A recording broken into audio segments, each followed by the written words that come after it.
Hello, lovely people, and welcome to the second episode of Distinct and Jovial. My name is Dominic, and I'm joined by my wonderful co-host, Jerry. Are you ready for this one, Jerry? I'm born ready. Absolutely born ready. I love it. It is the 16th of July, 2021. It is again 10 p.m. at night. So, Jerry, you coming into your own? Yeah. I'm actually starting to perk up. I know it sounds ridiculous. I've been knackered all day, and then I had something to eat, and then I was snoozing on the couch, and then I kind of splashed my face with cold water and thought, right, let's do this, and I'm fired up now. So yeah, I am. I do start to wake up about 9 o'clock, 10 o'clock. So that's my witching hour. Witching hour. For those that have already commented, I have had 2 bananas just before this, so I'm raring to go as well. If anything, I'm more awake for this one. Not only that, after our quiz, Jerry, I went to bed for 2 hours. I don't blame you, Dom. We were all knackered on the call. Yeah. I saw that. Everybody looked really tired. Yeah. It's been a hard few weeks, I think, with the heat, lack of air conditioning. Yeah, that doesn't help. But it's good. And I'm looking forward to this. It's going to be really good. And we had some lovely feedback. We'll go into that in a little bit more depth later on. Excellent.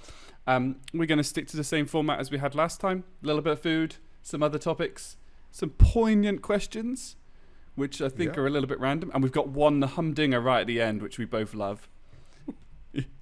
Then we'll talk some conspiracy theories and improving our health as always. And the last notion, because we're probably findable on the internet and that we work together as colleagues, everything that we say on this podcast and all of the views are our own, because we would quite like to still keep our jobs. Absolutely. I second that. Second that. Right, shall we get started straight into it? I think last time we got distracted, but we're kind of feel a bit more scripty, but ready to go. Yeah, well, I'm going to be a bit more ad lib, but I'm definitely not talking about cats' claws and things like that. I don't know. We went off on a tangent right off the starting block last time, but that's fine. We loved it. That's fine. Let's see where it takes us. Okay, food of the month. So last time we did our meal deal. This one, go to McDonald's breakfast. Now you've got a dirty confession for this, haven't you? I have. Are you okay for me to start? See, I think what's going to happen as we record more and more of these podcasts, people are going to start to realise I'm actually quite a grumpy git. So I'm going to start with my Victor Meldrew grumpy moment. So put aside the fact that I don't like McDonald's breakfast. Okay, so put that to one side, because actually that's a moot point. I have a real issue with McDonald's breakfast because you can't buy anything else whilst they serve breakfast. No. And that deeply upsets me.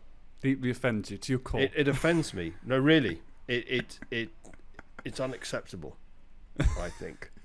Okay? I pay my taxes. I work hard. Okay?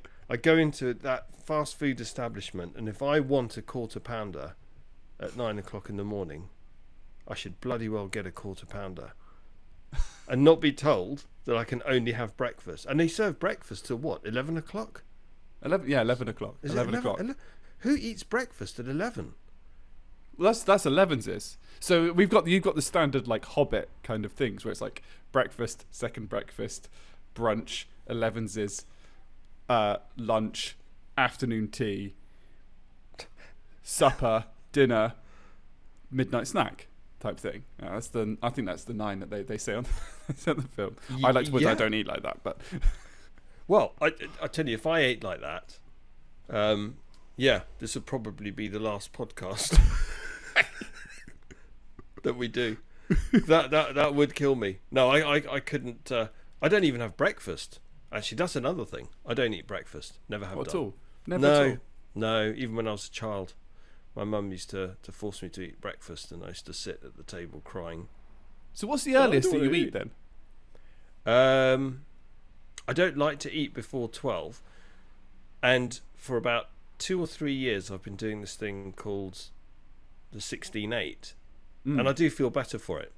Do you know this? So for listeners that don't know about 16-8, it's you fast for 16 hours, and then you have a window to eat.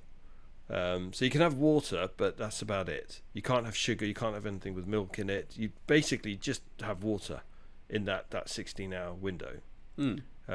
And so I'll eat at about 12, midday, half midday. So you eat between 12 and 8? Yeah. I suppose there's probably some health benefits for that. Do you find you eat less? I think so. Okay.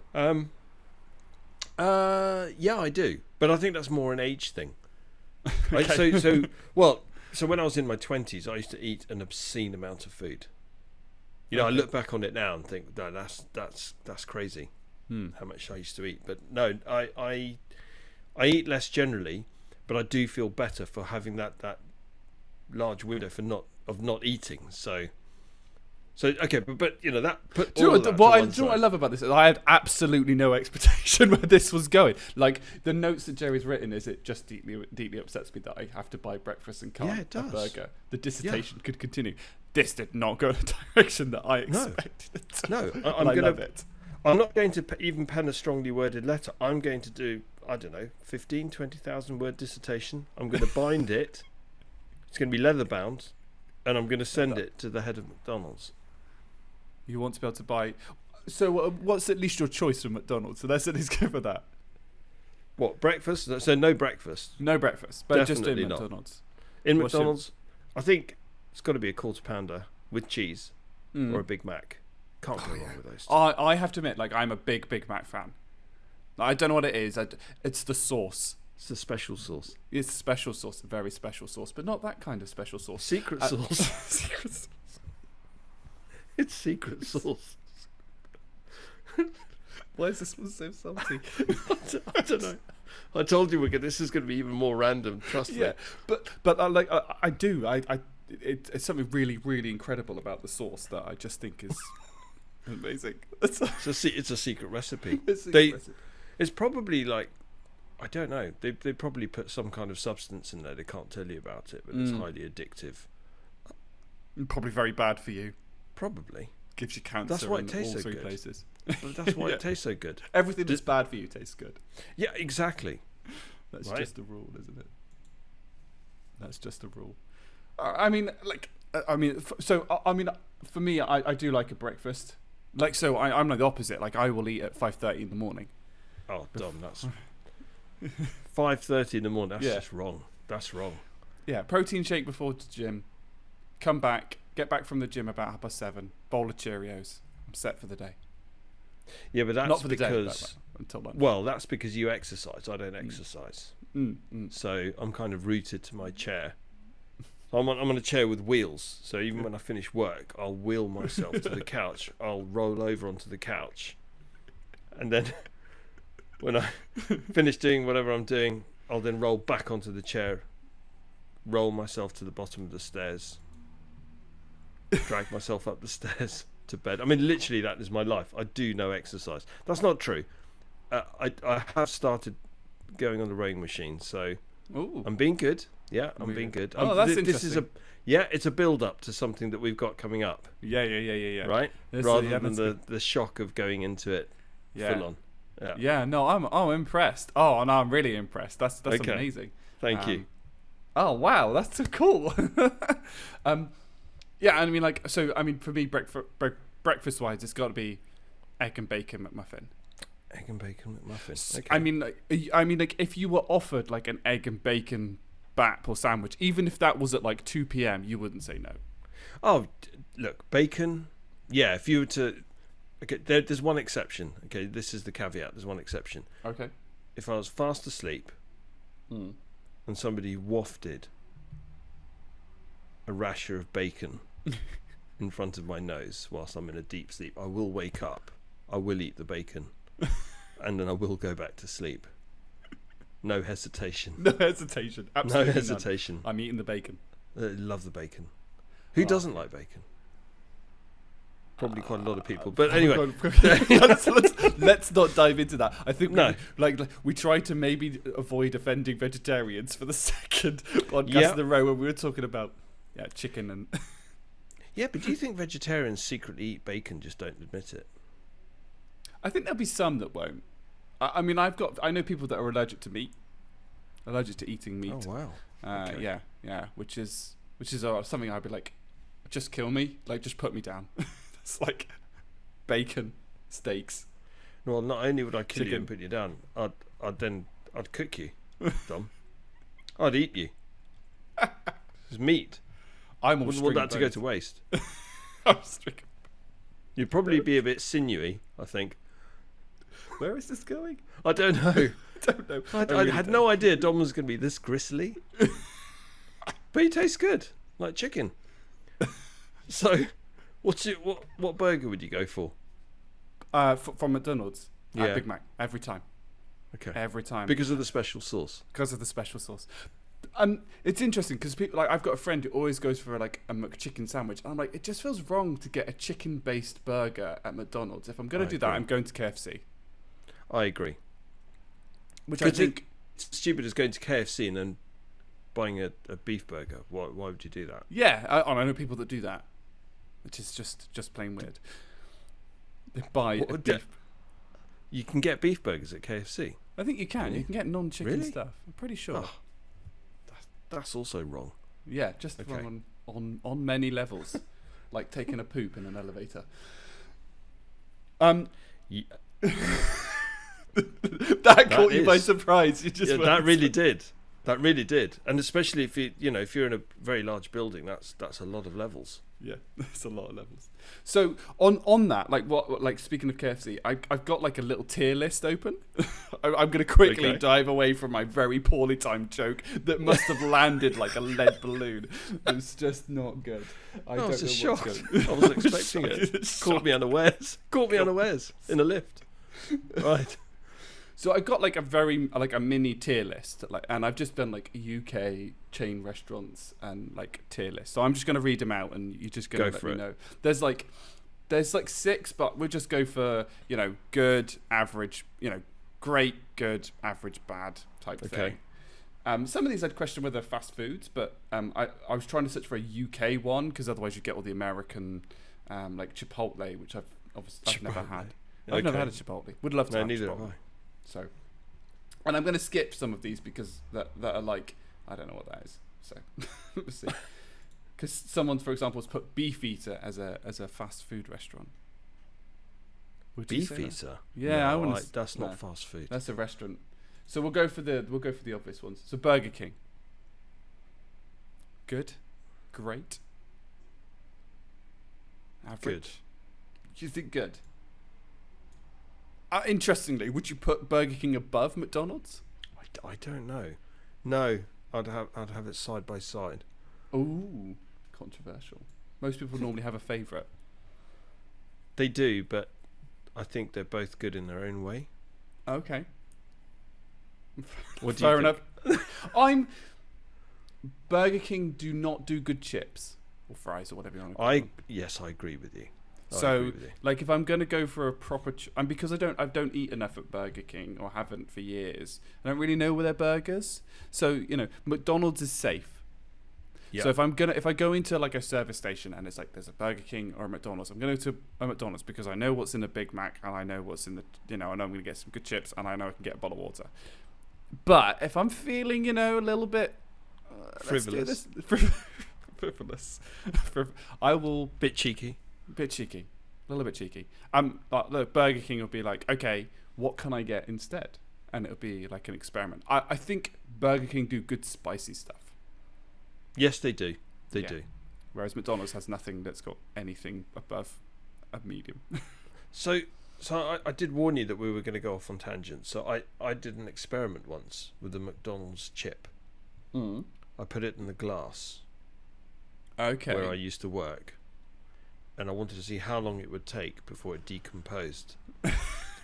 And I kid you not, 14 months later, that chip was still the same colour, still intact. No joke. What? Yep. How does that work? I have no idea. I'm hoping They- my digestive system's a little bit more powerful than the air. Yeah, I think you could probably pass Elvis through your digestive system if you can comfortably eat a lot of McDonald's. I don't know. Maybe they use the same embalming Yeah. Chemicals that or What was it? fluids that the Taxidermy? Egyptians used. Taxidermy. Well, like the ancient Egyptians when they used to mummify things. I don't know. Do they use the So same kind we're of now thing for the- comparing Tutankhamun to McDonald's fry. That's the connection. Just the- That's the connection. And we're back into ancient history again with our food options. We are. Yes, we are. We are. Because I think if you were to build the pyramids today, I'm sure it would end up having a McDonald's, definitely a Starbucks at the base of the pyramid. It would turn it into, everything's got to be commercial. Anyway, sorry, we went off on a tangent. So Burger King, I love right? it. Right, so we've got Burger King, McDonald's, so Domino's, all the pizza places. So you got Domino's, Papa John's, and Pizza Hut, Pizza Express. Good. All good. Yeah, No preference between any of them. I think Pizza Express would be my weapon of choice. Pizza Express, I would say, less is a fast food restaurant. That's a restaurant. That's more Yeah. it is. It's more a restaurant. I quite like going to Pizza Express. They do really good wines, which I've never understood. I didn't know that. Yeah. I'm going to Pizza Express. Next time I get to, I'll okay. have a wine. I'll have a glass of wine with Pizza Express. And they Don't know say, why. excuse me, sir, are you going to order a pizza? No, Just the wine. no, I'm not. I just want wine. Yep. Just wine. Bring me the bottle. Yeah, but it must be. I think it goes well with something with the texture of the base, and because it's a thin base, and then you've got like the tomato. The tomato is just a different level of tomato. It is. Am I making sense? No, but I agree with you. And No, you are making sense. Yeah, you are. The tomato base is very good. It is very, very good. And then I would Papa John's to me is the bottom of the three. So it's from top to bottom: Domino's, Pizza Hut, Papa John's. Absolutely, 100% every time. Yeah, I agree with you. I'm trying not to laugh. I'm really desperately trying not to laugh my head off throughout all this. I'm trying to maintain composure. No, don't do it. Don't do it. All right. Because we've got, although we did say it's only with a garnish of joviality. Yeah, it's more than a garnish. We're slathering on joviality now. Just slathering it on. Yeah. Just a little bit. All right, just a couple more then. So, Wagamama's. Again, is that a fast food restaurant? Is that where are you getting this list from? I don't know. Is I it just like picked out a list. The top 10 best restaurants. Yeah, that's what it's more like. I mean, so if I run through it, it's got like Beefeaty, Brewers Fayre at restaurant, Chop Wok, never heard of it. Creams, which is like What? What yeah, did you say? Creams. Have you never been to Creams? Have you been to or a Casper's or a Sprinkles? I've been to Sprinkles. Yeah, so they're Sprinkles. all the same one. They're like a dessert shop. So the one in Dorchester is Creams. Spoiler alert. That's where I live, somewhere near where we live. Okay. And then Casper's, is another one. It's a friendly ghost. Spelled with a K. Okay, not so friendly. Yeah. So then the ones I'd actually only class as fast food restaurants. KFC. Oh, number one. Number All one. the way. Oh, I love a bit of KFC. Number one. Yeah, I can't deny it. Like if there's a choice, it's KFC. Oh, Hands all down. the way. I always feel like I'm eating Suits you, healthy sir.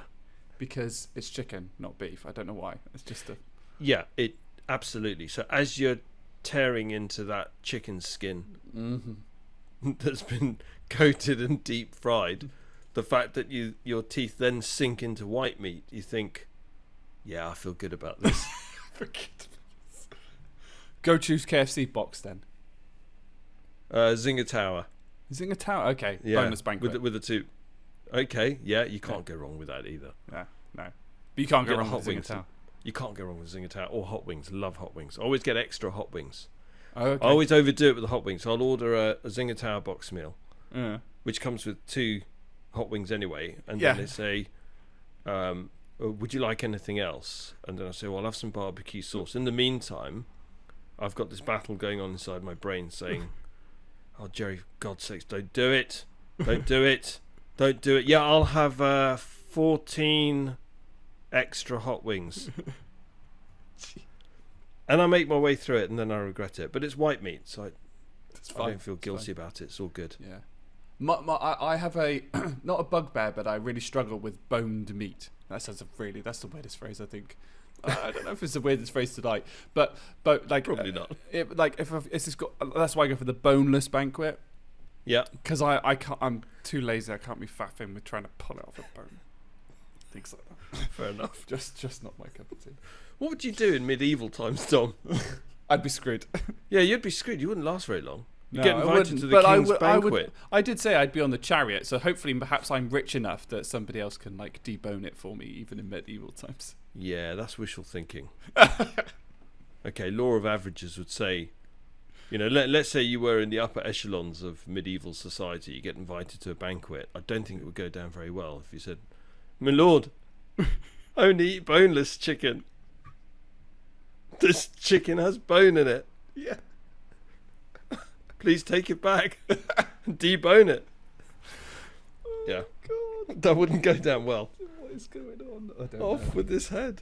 Okay. Yeah, I would have been beheaded a while ago. And then perhaps on this Subway, opinions of Subway. So I like Subway. I do.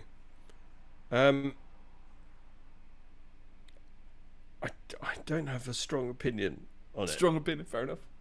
I think it's But an I do average like for me. Subway. It's an average for me. Yeah, I'd say it's good on the basis that you've got so many different options to choose from, and that's almost like with Five Guys, they say choose any toppings you want. You end up going for everything. It's the same in Subway. Oh, what sauce would you like? Oh, I'll have ranch. I'll have mayonnaise. I'll have garlic. I'll have ketchup. I'll have The paradox of too much choice. Yeah, and you end up going for everything. Hmm. Well, I do anyway, and then I just have the sandwich that's this whole mishmash of different toppings and sauces and flavours that really shouldn't go together, but you kind of think, well, it's there, so I can do it. Yeah. No, I'm a bit more traditionalist. I'd be like, I want that one done. Like, I want steak and cheese done. Like, no flim flam, no fucking around. No flim flam. I love that. Just give me a sandwich and let's go. And then, Okay. yeah. Right. Okay. That went on a lot longer. We went on a merry-go-round, I think. I'm telling you now, this is going to be a roller coaster of a ride. Yeah. Hold on tight. Hold on to your seats, people. Okay. We're going to go on to the other topics. Normally we do poignant questions beforehand. This time I wanted to look at perhaps other topics. As it was our second podcast, we wanted to perhaps do almost like a mini Vanity Fair interview of ourselves. Yeah. To see just where we want to get to with the podcast, especially, and I think I loved doing the podcast. I'm loving doing this podcast now. It's ridiculous. But also had such good feedback that it would be like, oh, maybe we could, maybe let's see where we can get to. And even if this one is not as good as the first one, or vice versa, and we'll have a couple of stinkers, I'm sure, that just won't land. I thought it's good to just kind of get these questions together and then see what we are like this time next year. I think that's a cracking idea. Yeah, let's do it. Right, so first question, who are we? So my name's Dominic, obviously, and I'm joined by Jerry. And we've already mentioned the date is currently the 16th of July. So we'll probably try and do this one around the same time next time for the August 2022 release. Oh, I can't believe I'm even thinking about it next year. Wow. I know. Yeah, but it's not that. Okay. That'll be here before we know it.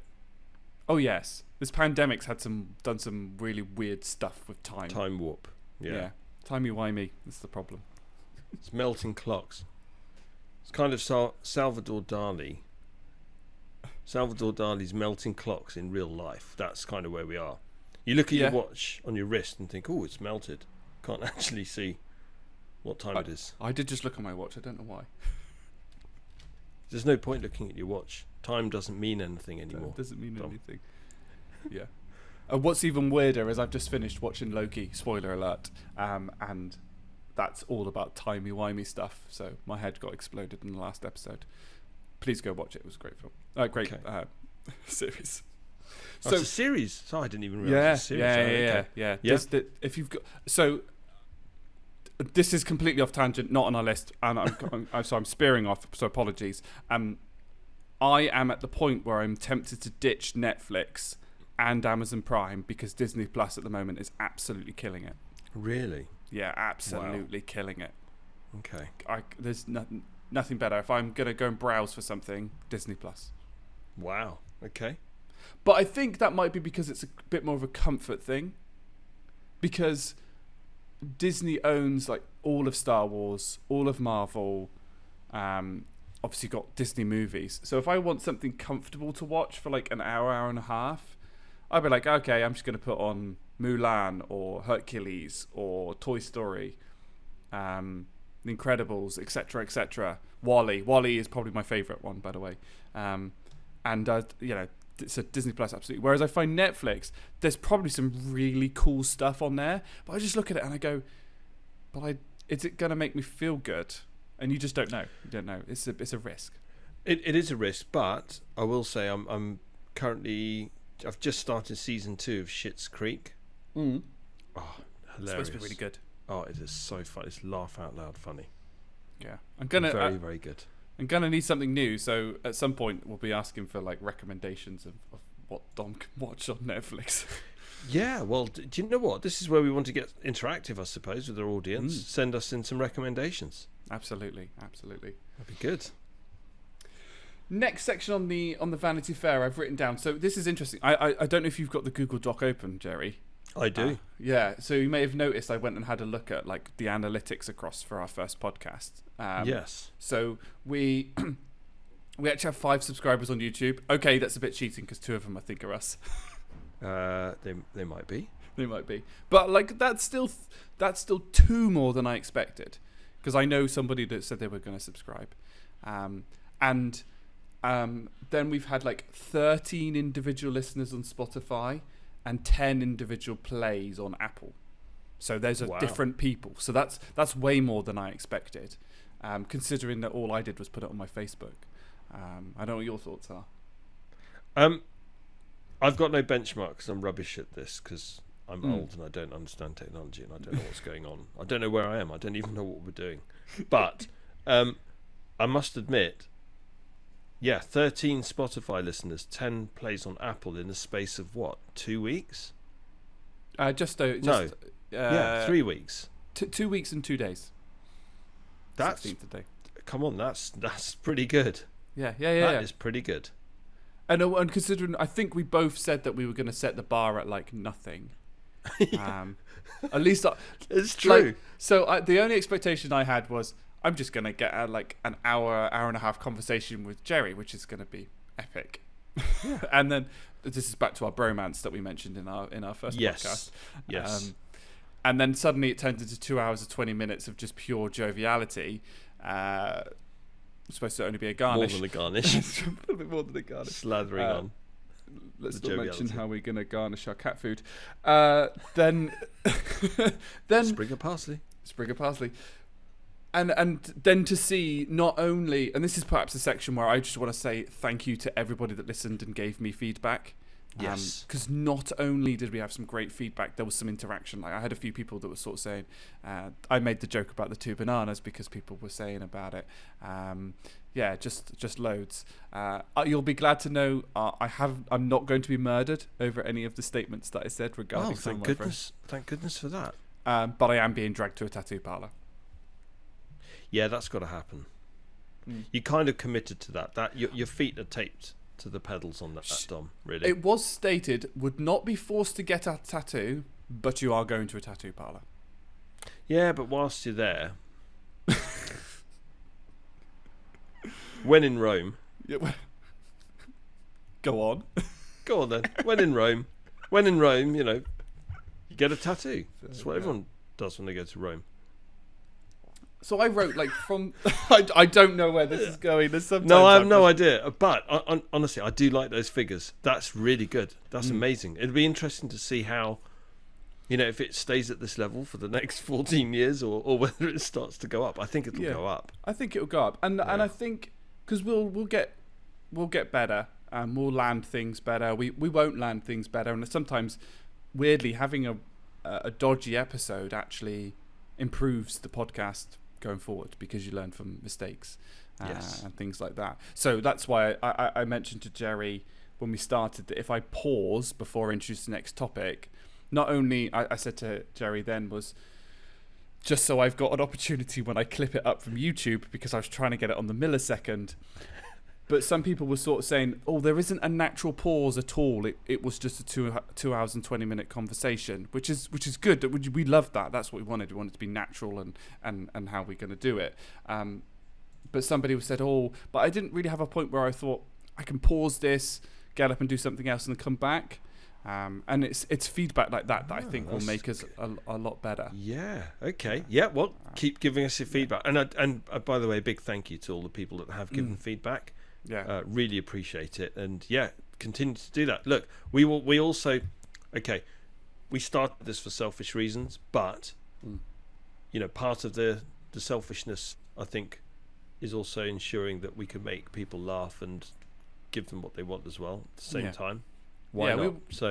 We wanted to be just a little bit of a, just not like a beacon of light and put us in some pedestal, but just a little bit of shine on what has been a turgid couple of years, shall we say. Yes. Turgid indeed. Turgid. Just not polishing the turd.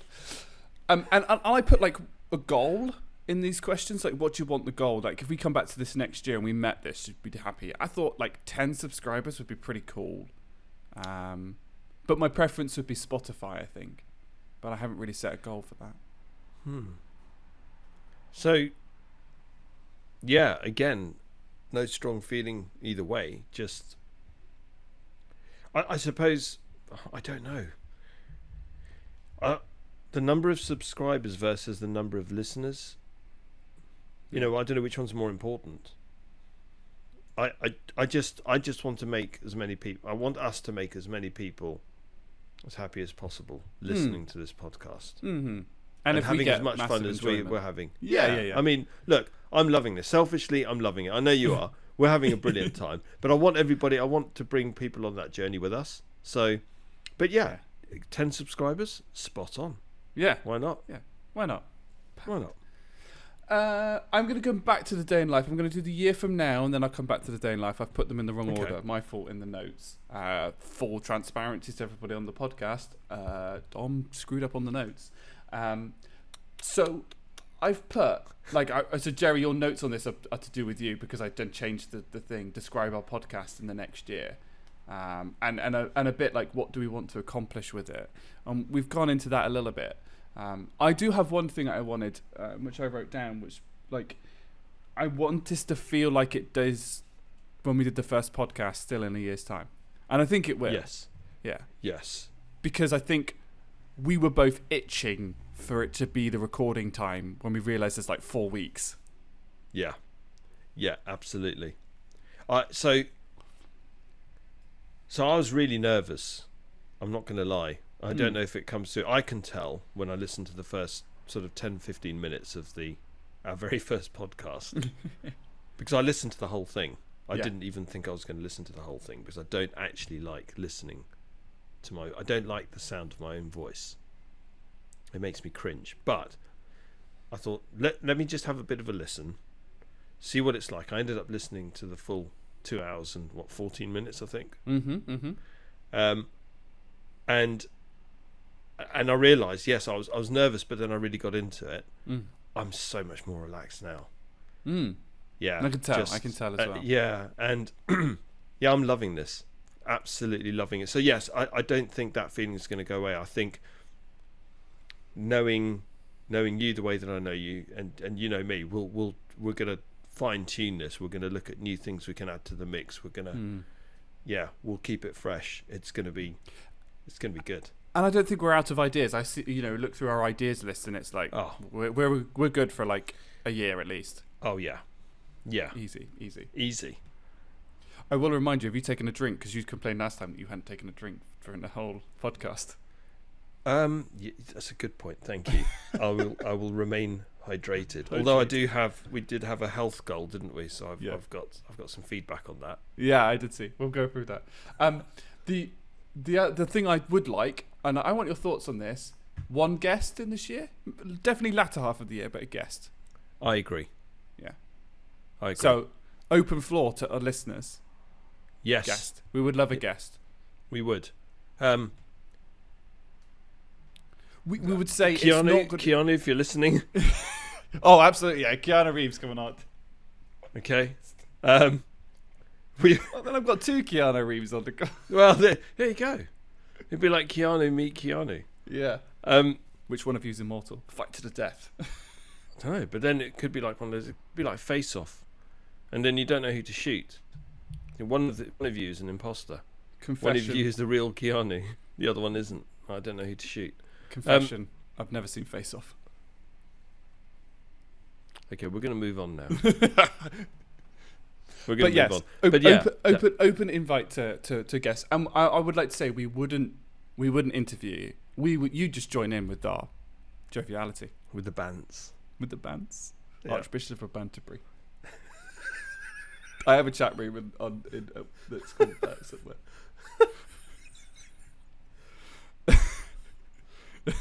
Have you not heard that before? No, I haven't. I've got loads of them. I love it. Archbishop of Banterbury. Bantosaurus Rex.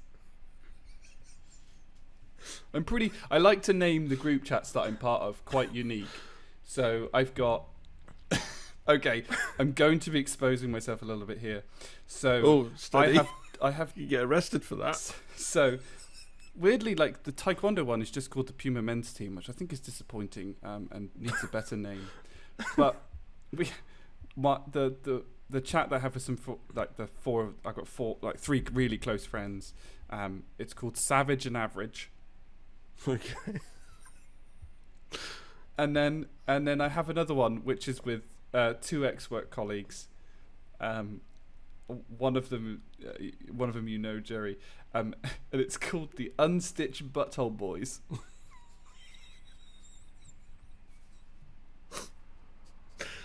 Okay. And I could explain that one. Please do. What's ironic is there's 3 of us in the chat room and one of them's female. The female in the group, she has I think they're called squishmallows.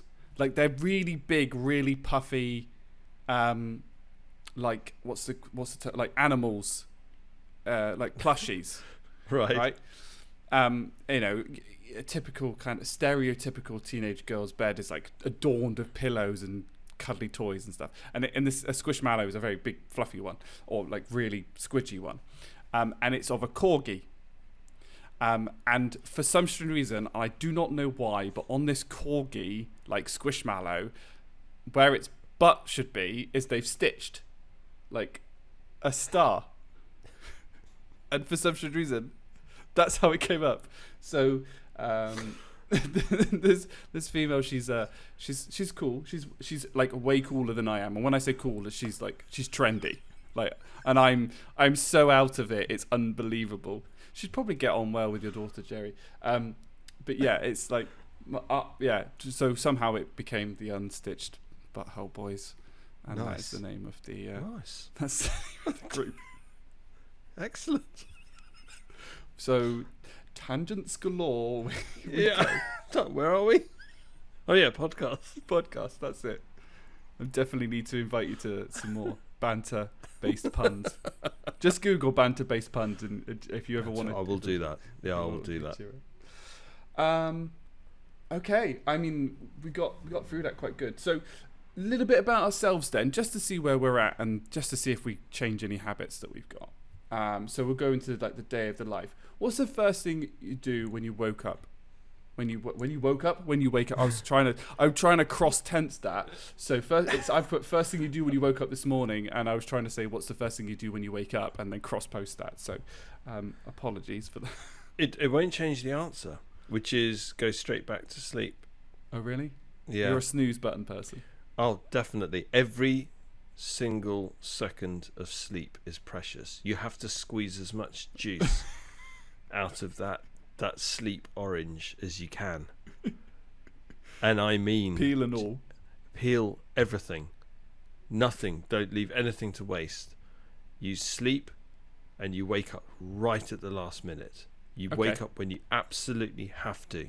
There's none of this jumping out of bed. running along, on the beach like Rocky Balboa. None of that. None of this eating breakfast rubbish. Dom. Eating breakfast at 5 o'clock in the morning. No, you sleep. You sleep until your body literally makes you panic. Your mind says, "Get up! You're a get panic up!" waker. Yeah, you have. Does that mean that once you get out of bed, you're basically right? You're at the point where you get out of bed, shower, into work. Yes, it's by the skin of my teeth, because the sleep is so important. Oh, okay, interesting. And I was actually really fascinated when I put this question down, because there's a little bit of a generation difference. Whereas I'm still terribly guilty being a stereotypical millennial, and the first thing I do when I wake up is reach over and I've tried to be good and it just doesn't work. I don't know how people do it. So I wanted to be one of these amazing people that get out of bed and do something. It just doesn't work. Even though my alarm clock is in a different room and my phone is in a different room, I will get out of bed, turn the alarm clock, pick up my phone and get back into bed and start scrolling on social media. Wow, no matter how good I am. And then I'll go like 15 minutes and then I'll go into full panic mode, like crap, I've got to get to the gym in like 15 minutes, a quick protein shake, get changed to the gym. Including the drive. Okay. So yeah, but it's kind of the similar principle though, isn't it? Mm. You're still wanting to maximize your that kind of bedtime, for want of a better expression. Yeah, like de-stress moment. I don't want to embrace the world yet. Yeah, exactly. You're not ready. That's exactly it. You're not ready to jump out of bed, get out of those warm shit. Well, it's warm now, but in winter especially, you just think, it's so warm. It's so comfortable. It's worse. So I have a weighted blanket, which is one of the best things I've ever bought, by the way. And even now in the summer, I sleep like I'm ready for the afterlife. Like this, like my arm. I've just crossed my arms as like I'm Tutankhamun. Second, kind of throwback to horrible histories here. But I will, even in the summer, I will still have duvet and the weighted blanket on me, no matter how hot. The secret is dependent on whether my feet are poking out the bottom or not. Sod kind of bed under the bed monsters. But yeah, weighted blanket was that, and I will, you lift the blanket off, go and get all the stuff, and then that point where you just put it back on and then you just kind of roll onto the side, which I don't normally do when I'm sleeping. I'm on the phone. How heavy is the blanket then? So the blanket's 9 kilos. 9 kilos? Yeah, it should be 10% of your body weight. So a warning to anybody that comes to my, that comes and visits me, and you go, I'm cold. I need a blanket, and I tell you to go pick off the one off the top of my bed. It weighs 9 kilos. It's not 9 kilos. You can bench press. You laugh. It's really good for. Okay, this is going to go off into a tangent. So with Taekwondo, I want to do stretching. If you start sticking like 20 kilo barbells and weights onto that, and you try and start doing like splits training and things like that, it's too much. You start tearing things. But 9 kilos of something that's soft, that you can just drape over you, is a really, really, really good stretching aid.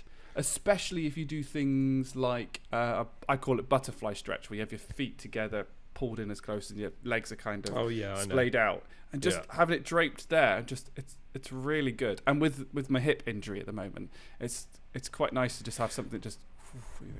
What about you lift up the mattress, slide in between the slats of the bed and the mattress, and then you have all of that.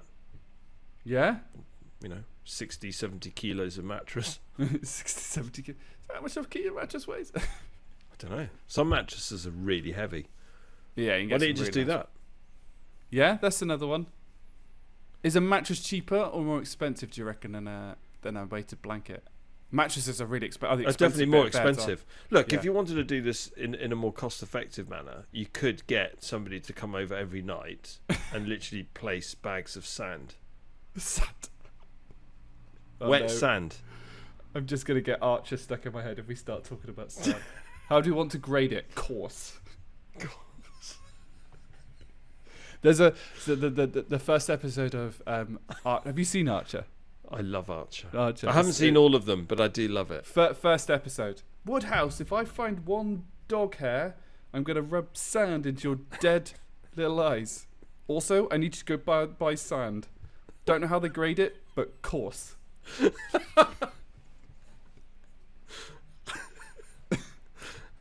Archer's fantastic. Archer is fantastic. That's all right. Netflix. Right. That is. It is. This is an ad hoc question. This probably should be poignant questions, but I quite like this question. Technology that blows your mind. So, tangent warning. Love it. Are you looking for something current, or just any technology that's blown my mind? Anything. Right. So, fantastic. I was hoping you'd say that. Wi-Fi. Oh, cool. So explain.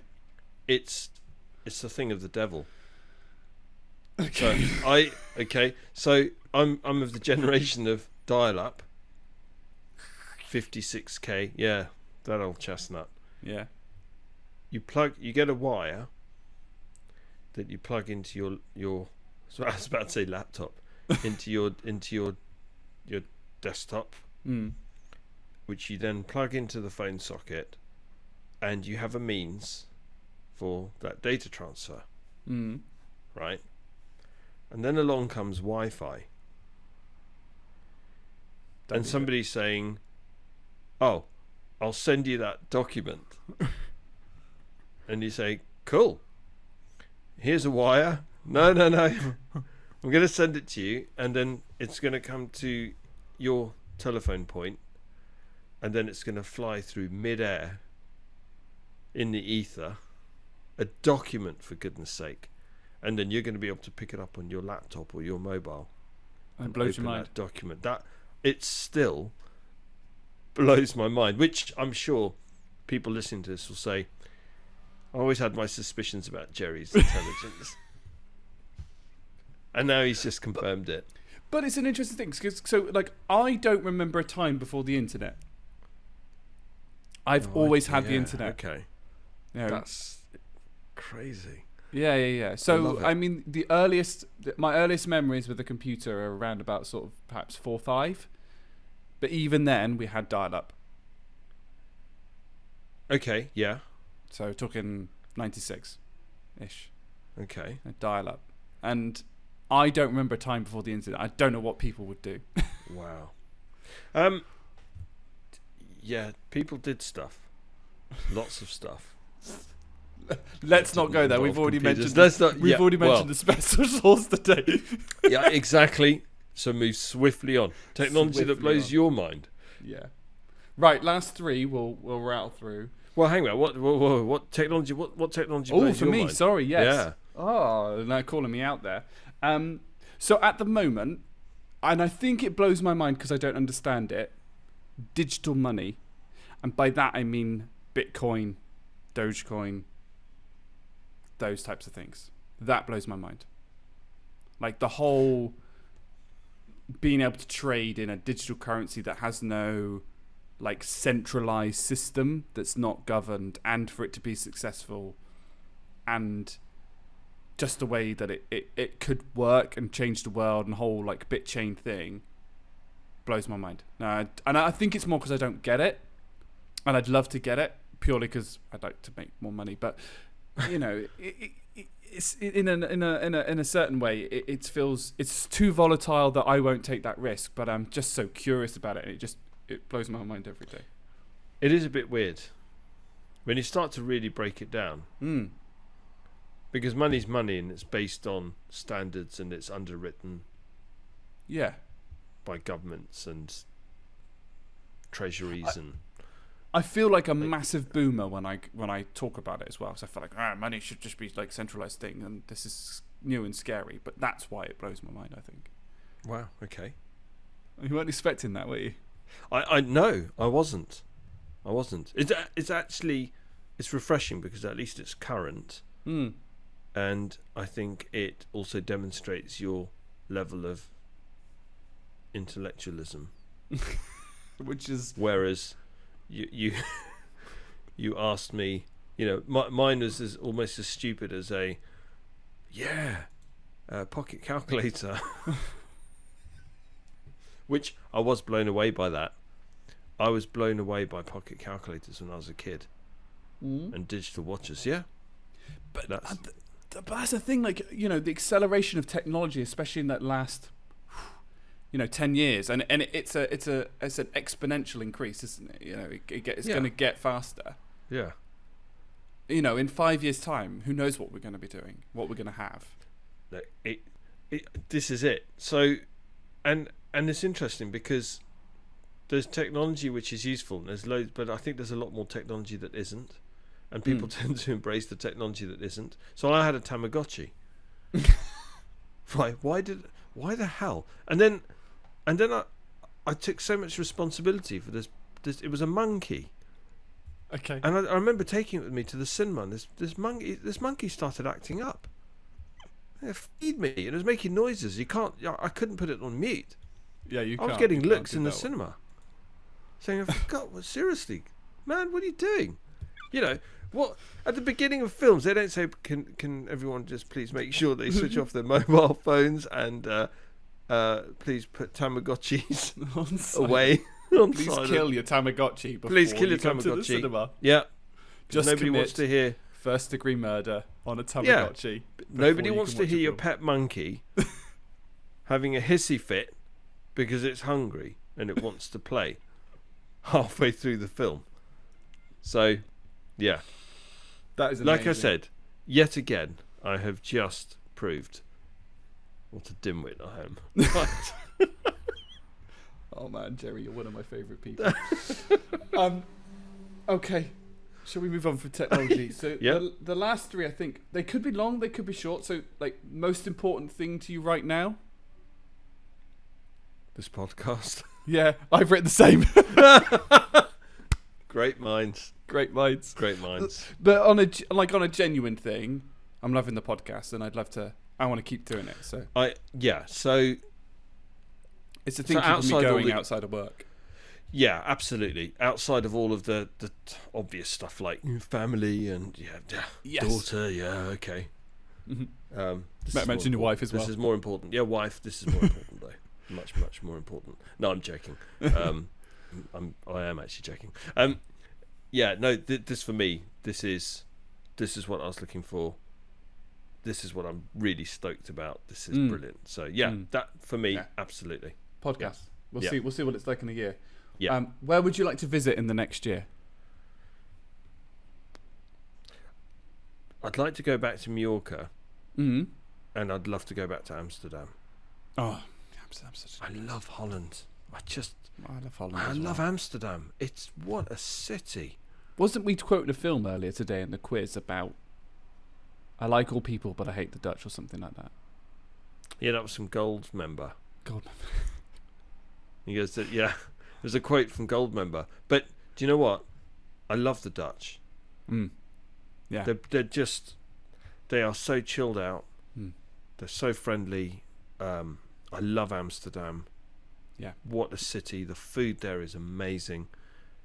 I mean, I fell in love with the city literally the minute I landed at Schiphol Airport and got in the taxi and thought, what the hell is this? It's fantastic. I love it when people mention Schiphol Airport because I've been there so many times that people go, "Oh, do you know this bit about Schiphol Airport?" And I go, "I do actually. I remember that exactly." When you get out of the after you've left and you've got the big entrance and there's that ramp that goes up, comes up like that very almost shallow ramp that goes up across like a walkway towards all the car parks where you can get hire cars and things like that. The fact that you've got like stairs in the center of the big like plaza to go down to the train station. That's right. So I remember that. Yeah. Schiphol. I love Schiphol Airport. It's amazing. And then so for me, I keep asking. I feel like I'm interviewing. I shouldn't. Dumb. Like I agree with the podcast bit. I want to do my South Korea trip. I really hope that goes ahead next year. Oh wow! In March. Yeah, yeah, that'd be amazing. Because that's been on the cards now for 2 years. Damn you, pandemic! Are you gonna just put the feelers out and see if you can meet with Kim Jong Un and do a cheeky little trip into North Korea? I don't think my holiday insurance covers me, but we are going to visit the DMZ. Is it demilitarized zone? Yeah. As part of it, I do taekwondo, which is obviously a Korean martial art, and this thing, you'll go around and visit all the monuments. Like taekwondo is based upon loads of things, so there's loads of monuments, there's loads of different important places. The only one you don't visit is the Baekdu Mountain, which unfortunately is on the border between North Korea and China, which I don't think would probably do anybody's health very good. But yeah, with that, we go to DMZ, you travel around. There's a lot of stuff that you do in Seoul, but there's a lot of stuff actually you do outside. Okay. You do have to get used to being on a coach for a very long time, but hey, that wouldn't work for me. I I'd get car sick very easily. Interestingly, I have to take loads of like taekwondo uniforms because you end up doing loads of taekwondo stuff at these monuments and things, which is really cool. Wow, so, that'd be amazing. Yeah, I hope you'll document that like a blog. I hope you take loads of photos and you kind of you should do that. You should like really mark it. Just chart your whole journey in South Korea. What an experience. So the beauty of this podcast is it's given me a creative freedom again. Yeah. And my YouTube channel is probably going to be reset up again. Oh, fantastic. So it's going to probably start with like initially just some gaming stuff because of time and lack of doing stuff that's interesting, but absolutely like big trips like that. I'm probably going to, I do love a good vlog. I love just kind of, I'm happy to speak to a camera. I'm happy to stick a camera in my face. Like recording outside, I'm still very nervous because you're like, what, you get that feeling that people are watching you. But I've learned that actually most people don't care. Most people really couldn't give monkeys. Especially with this new TikTok generation, where they'll be doing random dances in the street, things like that. So, yeah. That'd be amazing. And then the last kind of Vanity Fair question that I've got written down. If there was one thing you could change about yourself, what would it be? I've got two sides to this. I'm curious to see what you say first, but then I'll do a spoiler. I want you to start on this one. Okay. That's all right. I'm going to start in two ways then. So there was an advert done by Boots around this. And most adults said the traditional things, I want to change my nose shape. I want to change, my left leg, or I want to get rid of my stretch marks. I actually wrote down I want to have more confidence, but actually, this is the most confident I've felt in myself for a long time, even if I'm not massively extroverted yet, which I think is a good thing. Like I took a reflection on that. So I wanted to keep, I wanted to keep my being humble, which is sometimes quite difficult when you've got confidence because it's a new experience. But then Boots then asked the same questions to kids. And kids don't go, I want to change my nose shape. I want to change my body shape. They're like, I want to give myself a tail. And I want to give myself wings. And it's if you could change one thing about yourself, what would it be? It was like, I'd give myself wings. Okay, I didn't realise that there are no boundaries. There are no boundaries. There are no boundaries. If I could change that spark, what have you got written down originally? And then is there something you would? So, you're probably not going to believe me when I say this, but I actually said that I would like to be. So I wrote down that to have more confidence and faith in myself.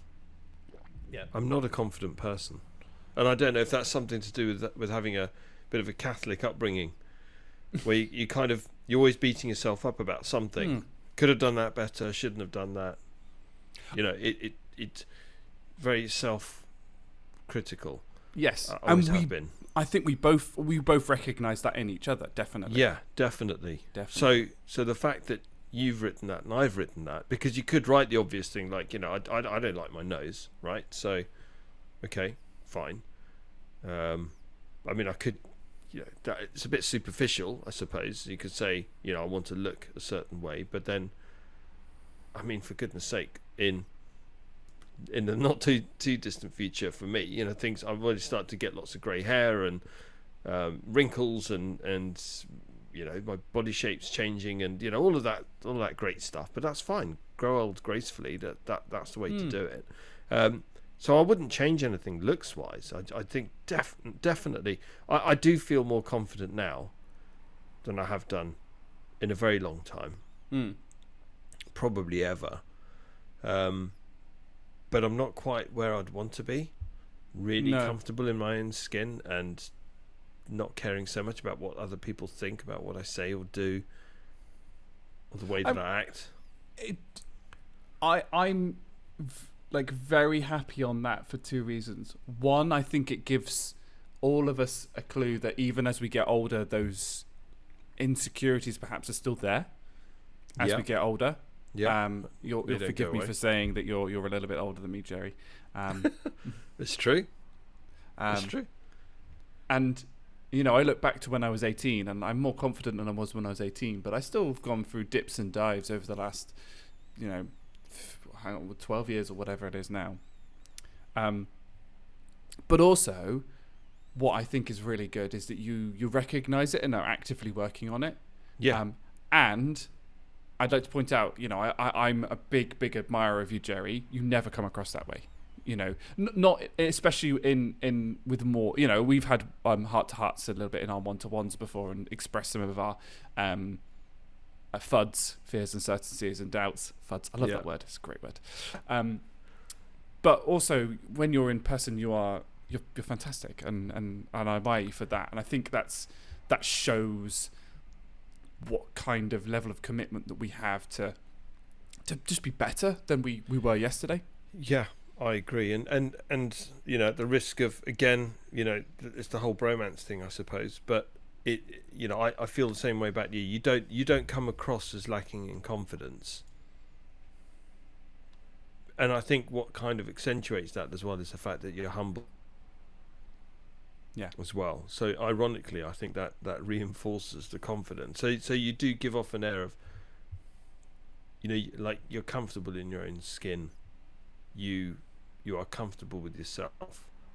You're comfortable in your own mind. There's a way that you come across. Now, what's going on in the background with you and with me, I know is on occasions it's a different story, right? Yeah. But whatever happens, we still have that outward facing kind of I'll deal with all of this in the background, but I'll duck on water. I'll have game face on in the meantime. Yeah, exactly that.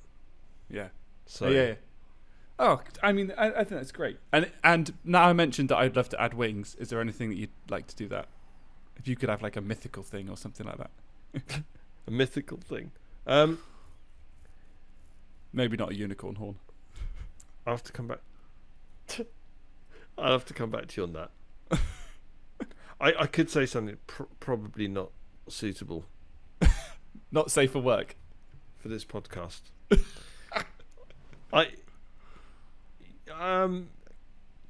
Yeah. Let's say wings. We'll say wings. I'll stick to wings and big feet. Wings and big feet. Perfect. Oh dear. Trying to keep it together. When do we need to pause, by the way? When do we need to pause? Just naturally. Just naturally. Okay. Just naturally. I'll try not to fill the silence. Try not to have the the pause. Poignant questions? Let's do it. Let's do it. I love poignant questions. I don't know why poignant questions. I just love them. They're so random. So random. Number 1, ironing. Where are you going with this? Where did you get ironing from? So this is I'm going to really rib you for some of this stuff because please do. I love it. For goodness sake. So ironing. This is obviously based upon the what's good. So is it good or is it not ironing? No. And no, you don't like it. No. Because who wants to iron? If you can avoid doing it, it's a pain in the backside. You want to just be able to grab an item of clothing, chuck it on and walk out the door. But you can't. You grab the shirt and go, oh, good Lord, I'll never get away with that. So you have to iron it. Yeah. And it's not as straightforward as just switching on the iron. Every time you go to use the iron, well, I find every time I go to use the iron, there's never enough water in there. Yeah. Oh, for goodness sake. To unclip it, unplug it, fill it up with water, plug it back in, wait for the thing to the right temperature. You spend forever ironing. You've just showered, you're ironing, all that steam's coming up, then you start sweating again. You think, this wasn't in the script. We're going to have terrible images in our head of Jerry just got out of the shower, wrapped in a towel, trying to iron his shirt. Yeah, exactly. Right? It's not pretty. And, so I now, because I don't have to be in the office, obviously, we don't in the office every day, so if you wear something long enough, it self-irons. But it does, your body heat. Have you noticed what I'm wearing? So I'm wearing an exercise t-shirt because they don't wrinkle. Fantastic. See, and over this pandemic where I've gotten a bit, I'm going to say the word thicker, you'll laugh, but in a good way. Stuff has stopped fitting. So instead of purchasing t-shirts that cotton t-shirts, stuff like that, I've just purchased a load of exercise t-shirts. That's all I own at the moment. Why not? But I have to iron my dobok, which is what we call the taekwondo suit. Oh yeah, of course. So that's a little bit different. Like that, because it has to be done. There are like specific creases, like that. Not like it's crinkled, but there's a specific like line in your trousers where you just fold it and then you just get it and it will snap back into shape. So, but I hate ironing. It's the bane of my life. Absolutely detest it. It's an absolute pain in the neck. Yeah. Do you iron other things other than just shirts, or do you try and skip as much as possible? I skip as much as possible. I will iron shirts, t-shirts, and trousers, and that is it. Now, interestingly enough, I've tried to iron some of my wife's tops. She said, I've tried to be helpful in the past and said, let me iron your top. Yeah, forget it. Ladies' tops are just really weird. They've got funny creases where you shouldn't have creases. It's funny material that just folds too easily. Yeah. And you end up putting more creases in it than trying to ironing a crease into out. Something yeah. is the worst thing in the world. Oh, it really is. So I've totally given up on that. So I do my own ironing. I'm quite good at ironing shirts, but I bloody hate it. I'm not going to lie. It's a pain. It's an interesting thing because I live on my own, so I have everything that I want done. I have to do, and I'm always curious how you share between because my only experience is my parents, and my mum hasn't worked since she's had me. Right. So my dad irons the odd shirt and cooks on a Saturday night, but otherwise mum, it sounds really bad and stereotypical, but it's just the way that their relationship works. My mum tends to do more of like the cleaning, the cooking, the ironing, and the typical things like that. And my dad spends 8 hours in a day in a weekday in a job. So yeah, I was interested to see what your dynamic was. So my dynamic is I actually do all my own ironing, all my own washing, folding, putting clothes away, that whole laundry circle of life. I do all of that. I'm responsible for all of that. But it's also slightly for selfish reasons as well, because so my wife is not as she's not as particular about clothing and things than I am, right? So if she picks up a shirt, well, I try. So she'll pick up a Thomas Pink shirt of mine and think, it's just a shirt, and then she'll chuck it in with loads of other colours, and then she'll boil wash it, and then you just kind of think, no, what are you doing? So for selfish reasons and for the sake of saving my clothing, I take full responsibility for the laundry circle of life. Oh, interesting. Yeah. Including I love it. That's amazing. I just don't know that dynamic. It's not something that occurred to me. Yeah. So, you have pink jobs and blue jobs, you see. That's how we've divvied it up. I have a shirt. pink. I love a good pink shirt. But pink jobs and blue jobs. So taking the bins out, that's a blue job. Okay. In my household. Uh-huh. Loading the dishwasher and unloading the dishwasher, that's a blue job. Uh-huh. Pink job, cleaning the bath. Because I don't like baths anyway. Yeah. So Chloe will do that. Cooking is definitely equal pink, blue. Yeah. What else? There are others. They'll come back to me. But yeah. I mean, it leads quite nicely into poignant question number 2, which is spring cleaning. Yeah, seriously, no one does this, Dom. This is spring cleaning. This is like, what, if you been films from the 1940s? No one does. That's like scrubbing who scrubs their front porch? No, I don't. Right. No one does that anymore. No one does spring cleaning. You don't do like every, and I'm not. Spring is probably I don't like the word term spring cleaning because that suggests you do it in the spring. But do you not every now and then just kind of take everything out of the cupboards, give the cupboards a scrub, rather than just kind of wiping the outside? So in a bit more of a deep clean, shall we say? I do it on a as required basis. That's a required basis. So because I love a good spring clean. In fact, I'm guilty of doing them too often. I will 100%, and it's ironic because I shout at my mother when she does them, but I will take everything out of the cupboards, like every single cupboard in the flat, and then I'll scrub everything and then put it all back. Now, normally I take everything out of the flat, get about 20 minutes into it and think, what am I doing? This is going to be a whole day gone. And then it ends up being a whole weekend. I do it, but I love it. I absolutely love a good like proper scrub and clean. Now, and then rearrange everything, like put stuff back in different cupboards, like just to see if I can get it neater and better and more Tetris-like than it was before, so that I can do stuff along. And then, like I said, I shout at my mum when she does it because she puts everything in different cupboards and I can't find anything when I go over the house because I'm not there regularly. It's like, where's the cereal? Oh, it's in that cupboard now. Since when? Since about 3 weeks ago. God damn it. You're a player. She's a player. You can't hate the player. One player hate another player. Can't do it. Can't hate the player. You can't do it. No. I blame her for everything, though. Okay. Number 3. Being fashionably late. I can't stand it. I don't like being late. Is? No. Yeah, so I struggle with it because I think, for me, being fashionably late is just an excuse that people give themselves for being late. So they say, oh, sorry I'm late, but hey, I'm fashionably late. Yeah.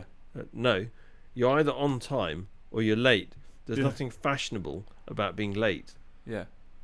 Yes. Get your ass in gear, get to where you need to get to, and be there on time. Yeah, can't stand it. Yeah, it's really annoying. Yeah.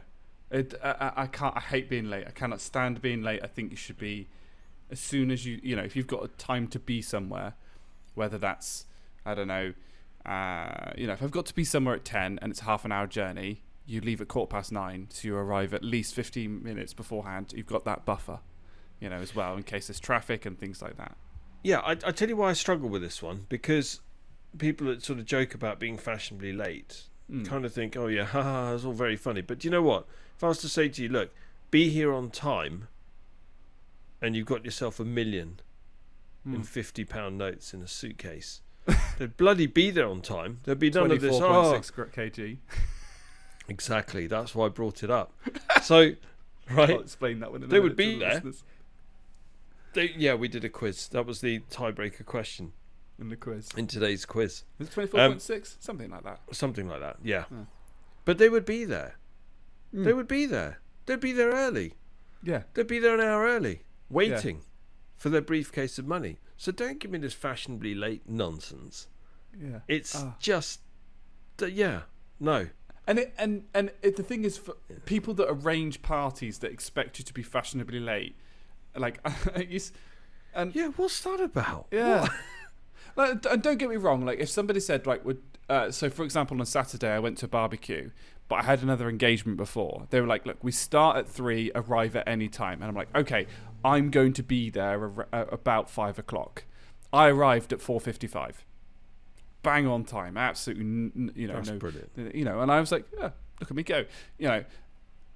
But that's a bit more of an open invitation. But if they're like, I need you to be here at like 7, you'd be there at 7, bang on 7 o'clock.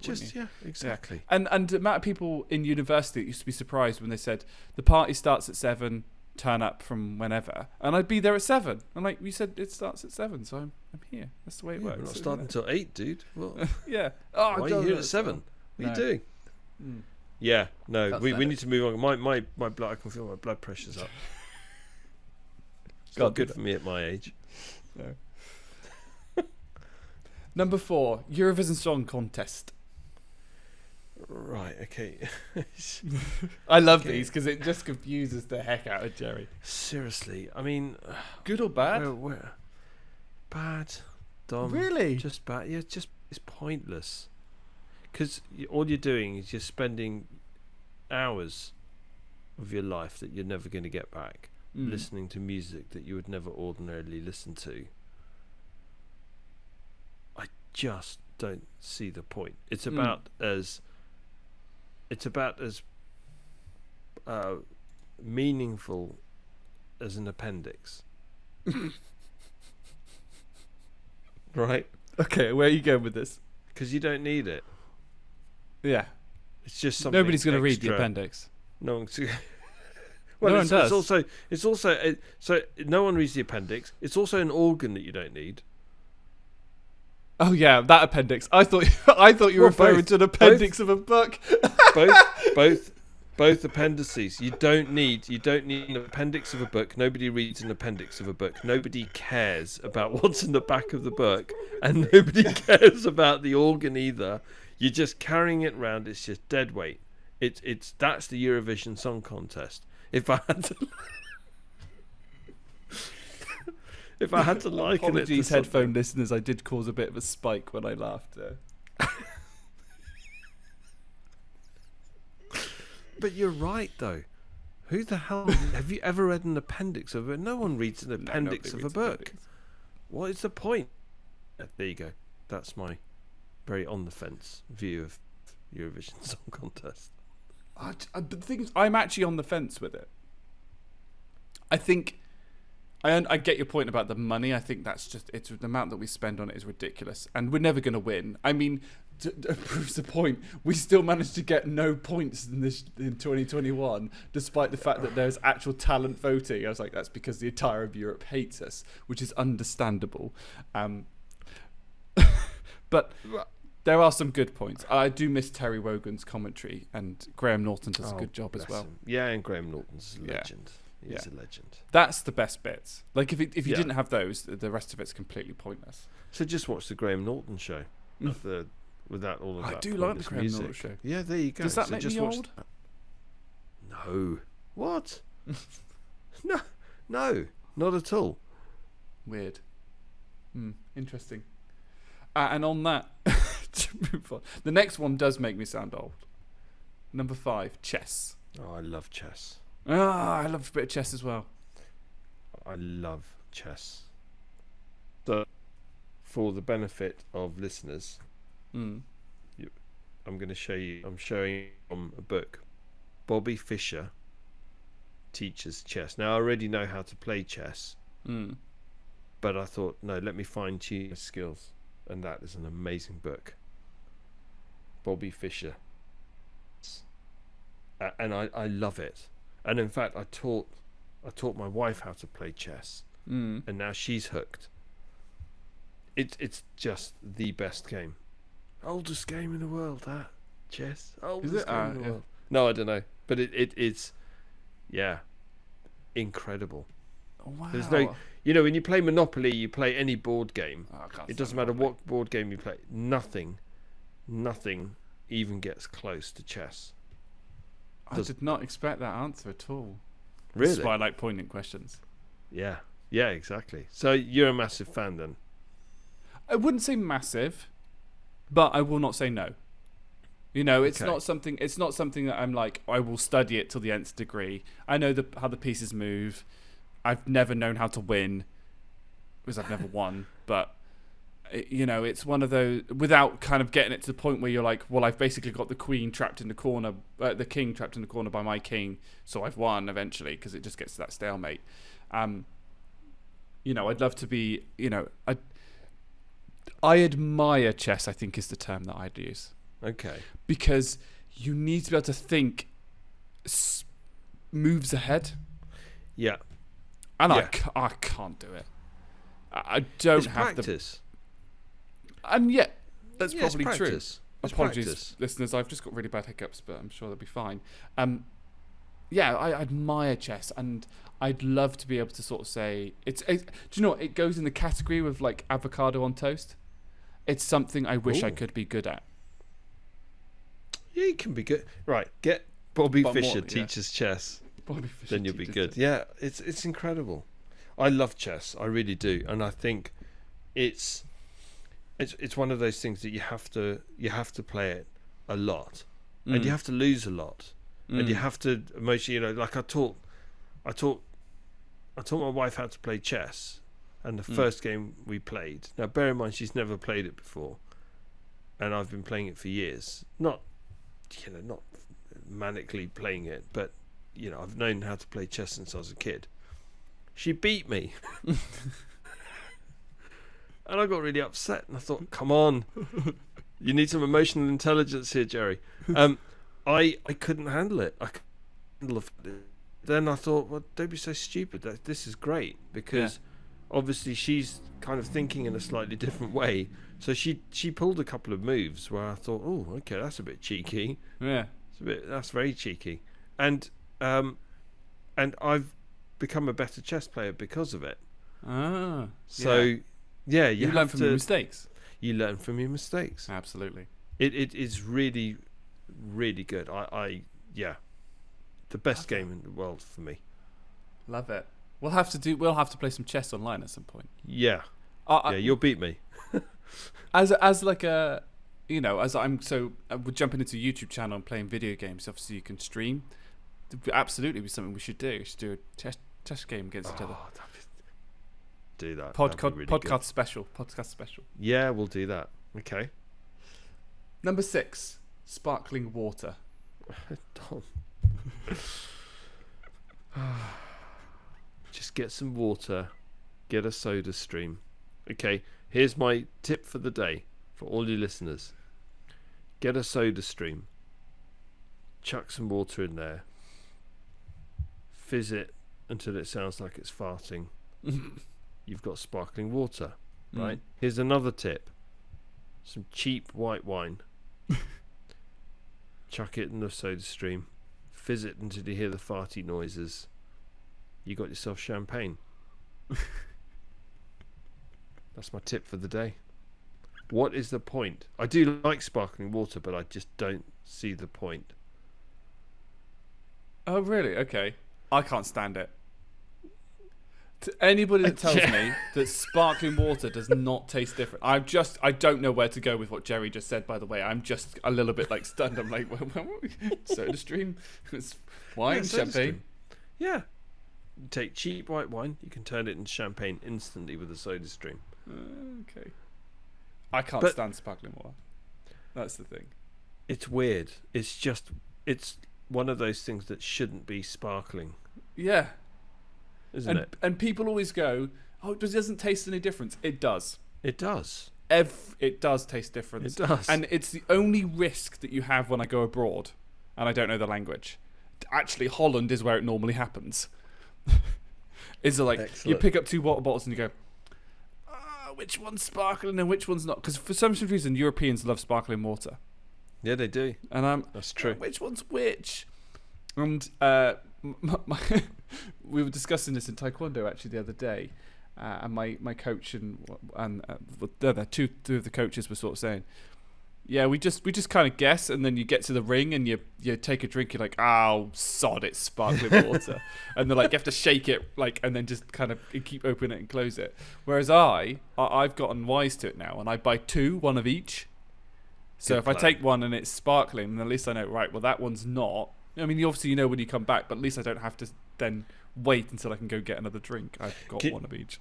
Can you do do they have unorthodox street fighting type taekwondo tournaments whereby like you're about to stop, but then you can chuck sparkling water in someone's face. So that fizzes in somebody's face. Ah, my eyes. Ah, I can't see anything. And then you just go, and that's where you just go in with your moisturised elbow. Right? Going back to episode 1. Bosh, have it. Moisturised elbow to the temple. Have it. While somebody say, my eyes, they're burning. More likely, what's going to happen is occasionally people will have water poured all over them at the halfway point to kind of cool them down, and that's when you get the sparkling water. So the coach is just going to take out their own competitor with the sparkling water. My eyes, coach, that was sparkling. Oh, I'm sorry. I'd like to see how I get on. So if I was to turn up to a taekwondo tournament, but I can use let's say, well, what are you going to do? I'll say, I'm just, and I'll just go windmilling in. I want to see some windmilling. Get your keys out. Yeah. Get your keys out. Have it. Anybody who's a black belt probably would annihilate you. Yeah, but what if I can run really quickly? They'd just be chasing me around the mat. Catch me then. Come on. You want some? And then as they come for me, I'll just run. Just leg it. Oh, dear. What do you reckon? No. Throwing sparkling water at them as I'm running away. Have it. Coarse sand. Yeah, coarse sand. Here you go. Have it. Weighted blanket. There you go. Get out of that.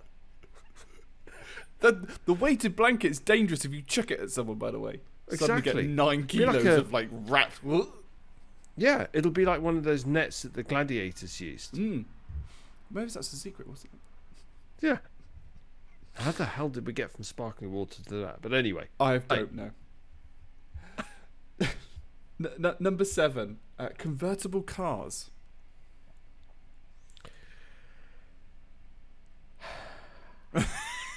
I love this.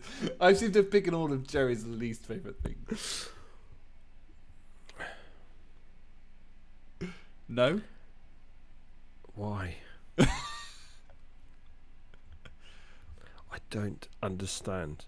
I think it's because... So when I'm driving, I love to blast. So when I'm driving, my car becomes a mobile... Just to show my age. Disco. Boombox. Yeah, it is. So when I get to my destination, I want to be able to switch the engine off and then just hear ringing in my ears because I've been listening to whatever I've been listening to way too loud. Now, in a convertible car, you can't do that. I mean, you could do, but then people would look at you and think, yeah, what an idiot. I don't know what you drive. I've got a Mazda 3. Okay, yeah. So, well, people still look at me and think, what an idiot, because my music's so loud. But it'd be worse in a convertible car. I do understand the appeal, but I wouldn't have one. No, I don't understand the appeal. I think pointless. Can't stand convertible cars. I would love... because most convertible cars, for me, fall into 2 categories. A perfectly good hatchback, Fiat 500. Yeah. Yeah, that then just that's been butchered and looks ridiculous. Exactly. And you're like, oh, God. And it's always cutesy and like really feminine, and you're just like, I can see why people would like it, but no. Or it's done to a sports car. And then they have to add loads of extra weight and bracing because the roof is normally part of it, and you just ruin a perfectly good car. Yeah, I agree. That was great beforehand. So, I agree. As a bit of a petrol head and somebody who likes to, ironic considering I drive a massive truck, I drive an SUV, which is ironic. But yeah, I like convertible cars. Big no for me. And the biggest no, Land Rover. Like if you've got like a Jeep. Where you can take the roof off. That looks okay over. But they've got the Land Rover, like the Evoque, soft top. Yeah. Just a sin. Yeah, it is. 100%. I'm with you. That's a no to convertible cars. Yeah. Weirdly. Definite thumbs down. One of the biggest consumers of convertible cars? us in the UK. We're big I'm not fans. surprised, actually. I'm not surprised. We have the crappiest weather. Yeah. The But also crappiest weather. The most defiant, like, I will do it attitude. Yeah. Oh, yeah. Because we'll do, it doesn't matter if it's chucking it down with rain. We'll still have our barbecues and we'll still have our outdoor events, and we'll still, people will still insist on going to Wimbledon or Glastonbury, knowing that you're guaranteed to get crap weather at both those events. But we just do it because that's how we roll. I'm gonna ask an ad hoc poignant question because you mentioned you like your car as like a boombox, and obviously having a convertible, you're just playing music. What's your opinion on people that play music out loud on like their mobile phone in a bus or on the street?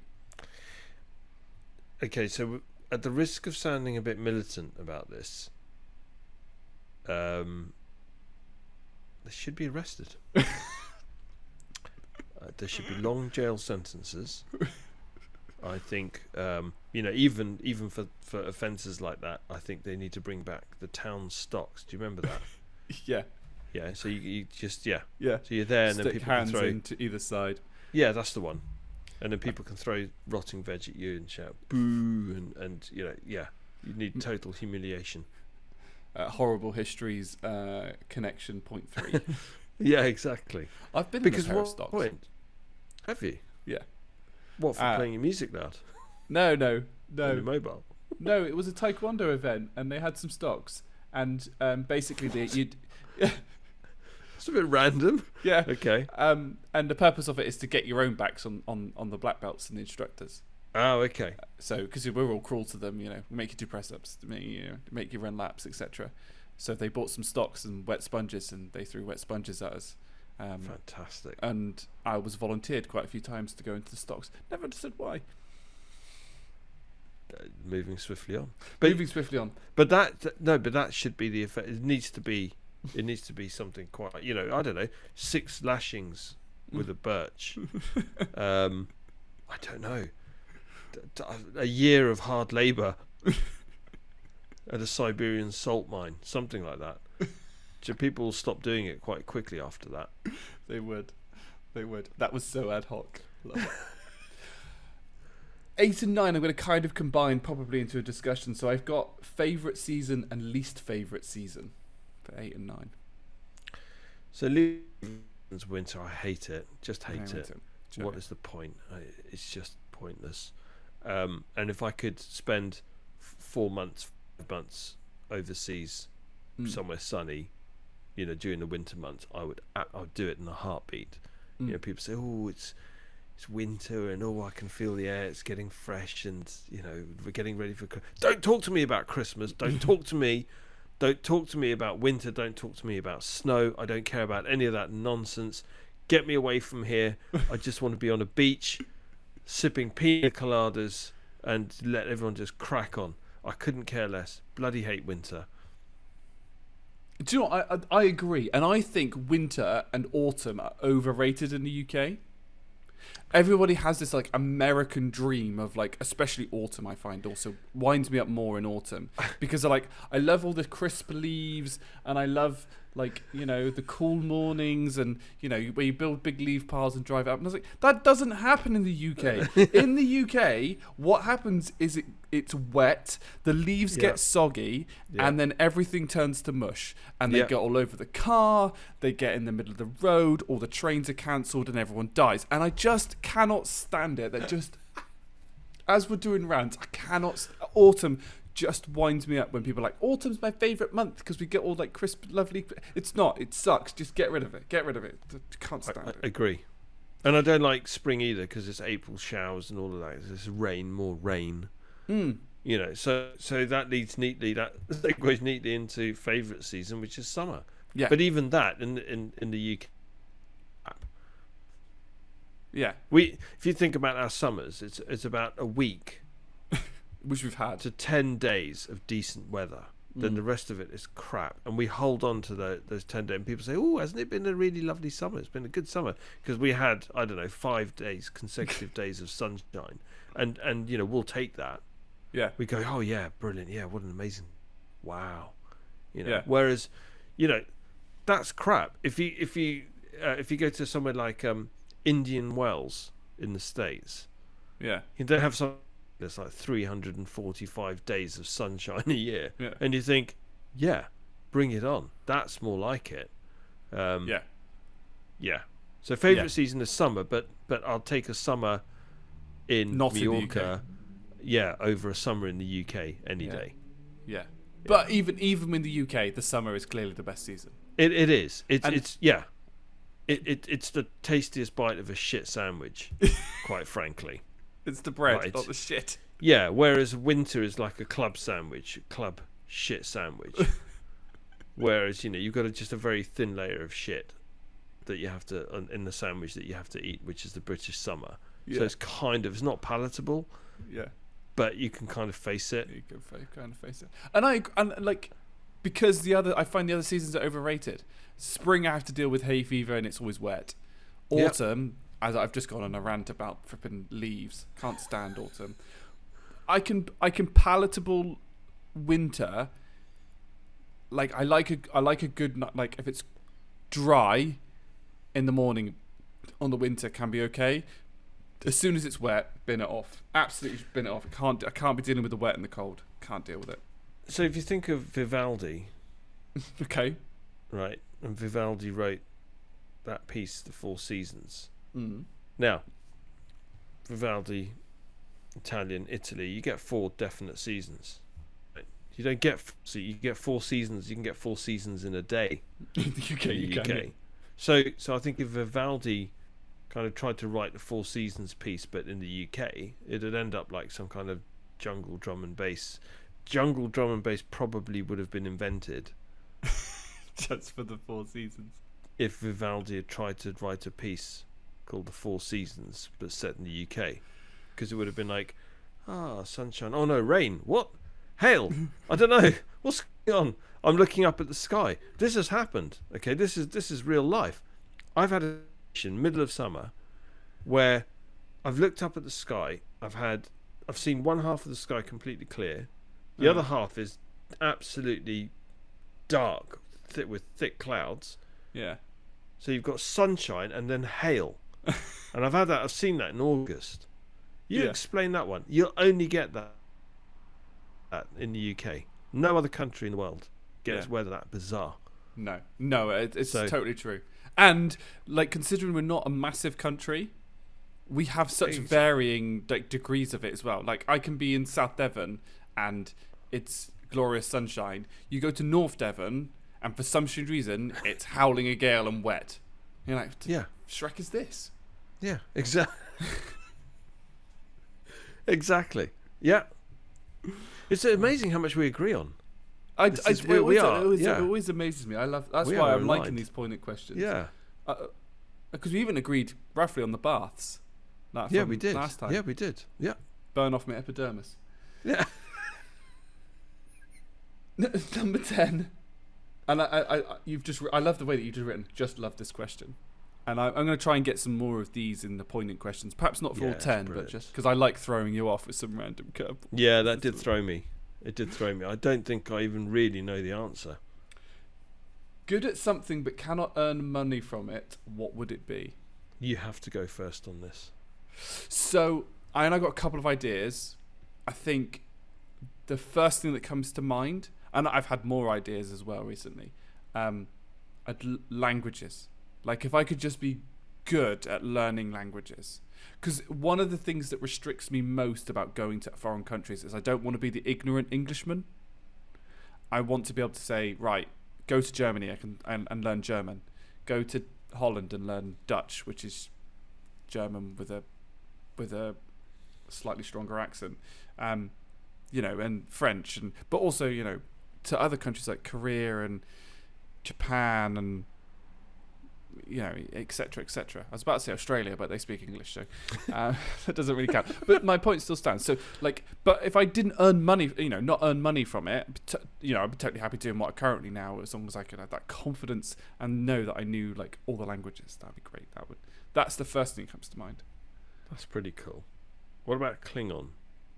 All of it. But you couldn't. Where could you visit? That's what conventions Where are could for. you?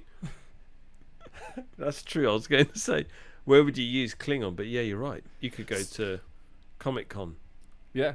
or something like that. Interesting fact about Klingon. So, there's a Reddit post on this that a couple met, and at a Comic Con, and I think she was Spanish, and he was Eastern European, so like Bulgarian or somewhere like that. Neither of them spoke a common language. So so they didn't speak English. They didn't speak. So she didn't speak Bulgarian. He didn't speak Spanish. But they both knew Klingon.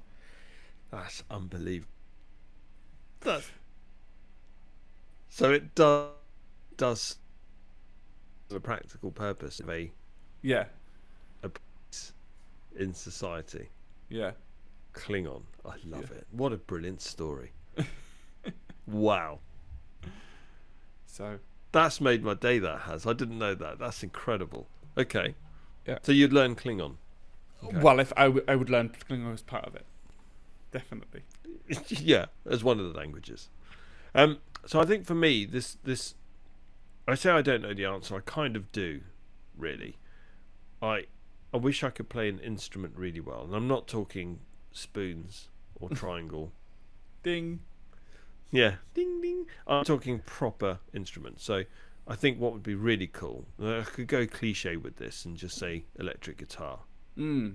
Okay. If I could play like Angus Young from AC/DC. AC/DC. Yeah. That would be. I panicked That then. would be cool. I was about to be like, what am I going to do? Yes. No, honestly, that would be incredible, because it would be amazing just to be able to. I love music, so to be able to play my own music and create my own music would be fantastic, and I wouldn't need to be paid for that. That would be something I'd do out of just pure passion. That'd be fantastic. So I agree with you on this. I wouldn't choose electric guitar. Piano. Yeah, piano. Right. It's amazing as well. I want to be one of those people that rocks up to a train station that has a piano in it, sits down and busts out something amazing. Yes. That's At it. King's Cross St Pancras, or as some people like to call it, King's Cross St Pancreas. Yeah. Which I've seen that written down in emails and things before. It always makes me laugh. Yeah, piano's fantastic. Can you imagine just being able to just knock out some tunes, flawlessly on a piano? And this is where I got thinking about this. I'd love just to be more rhythmically minded, because I can't dance for toffee. I can't play a musical instrument. I've got much musical talent in my body, as my Sports Direct mug, not sponsored by the way. I've got nothing. And at the moment TikTok is really big, so people see people doing all these dances and things like that. And I'd love to just be able to just be rhythmically talented. So I could dance, I could play a musical instrument, and just have that rhythm. Otherwise I'm very stereotypical, completely white boy that just got nothing. Absolutely. Well, you could go down a different route. So something for you to look up and for our listeners to look up. Go onto YouTube and look up Robot Val, Vall. He's a dancer that does robotic dancing, but he is literally like a robot. They carry him onto the stage like a robot. It's fantastic. I'm more like the Peter Crouch type robot. He was awful at it, but he did it all the time. Yeah, I'm David Brent on the dance floor. Probably not as good as David Brent, but along those lines, you can imagine. Yeah. Okay. That's a good question. That's a cracking question. There's a cracking question. I'm going to find some more of those, I think, as well. Yeah. Right. Conspiracy theory. Weird one, this one. Yeah, it's weird. So a conspiracy theory this month that we were going to look at is to do with the theory that Avril Lavigne is dead or has been replaced and is being portrayed by her sister. That's what I originally wrote down. I heard this just on another random podcast. And then I Googled it and realised I probably had a little bit of the wrong end of the stick. I don't think this is going to be as long as our Keanu Reeves one. No, I don't think it will be. but let's just go for it. Okay, so I'll let you go first. Well, okay, so this is simple. There's also somebody had written that she's been replaced by somebody called Melissa because she had Melissa written on her hand. Yeah. Now, you don't have a good conspiracy theory, but this is clutching at straws, right? This is really barking up the wrong tree. What if she, before going out onto the red carpet or going to that event or whatever where the photos are taken, what if she thought, oh crap, I've got to go to Co-op after this, and she wrote bread, milk, bacon, and I can't believe it's not butter on her hand, right? Melissa, for some reason, and now it's just sparked off this whole chain of events. How far do you want to take this? What is she? Is she a robot assassin from the future?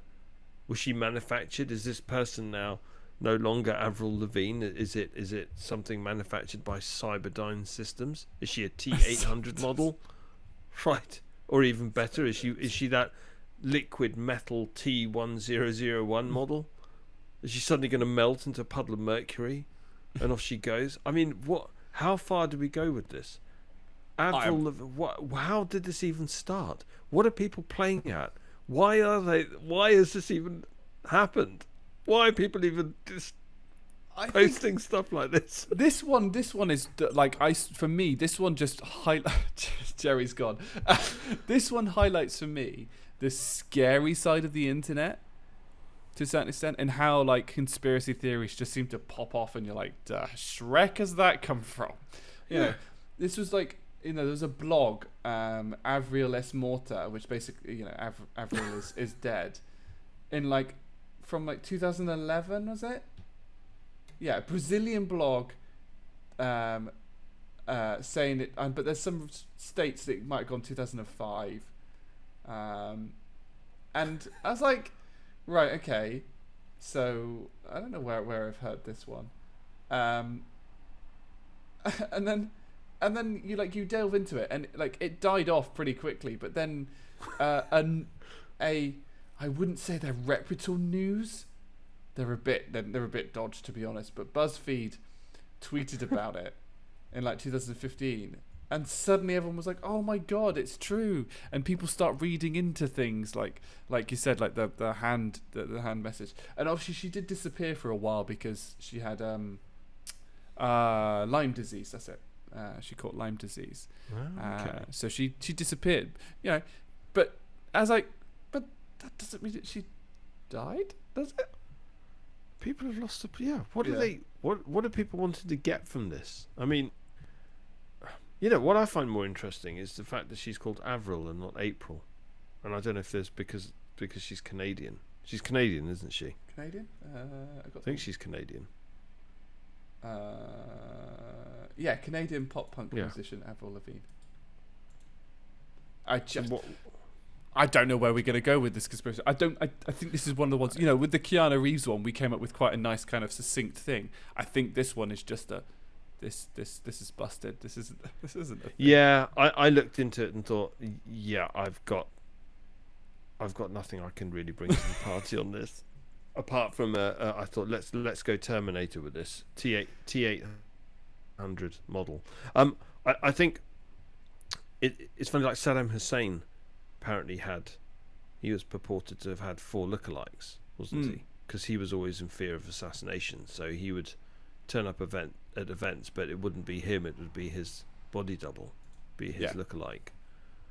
And that's kind of unsettling, because it's almost like, you go to work and you come back and you find that everything in your flat, for example, has been taken but replaced with an exact replica.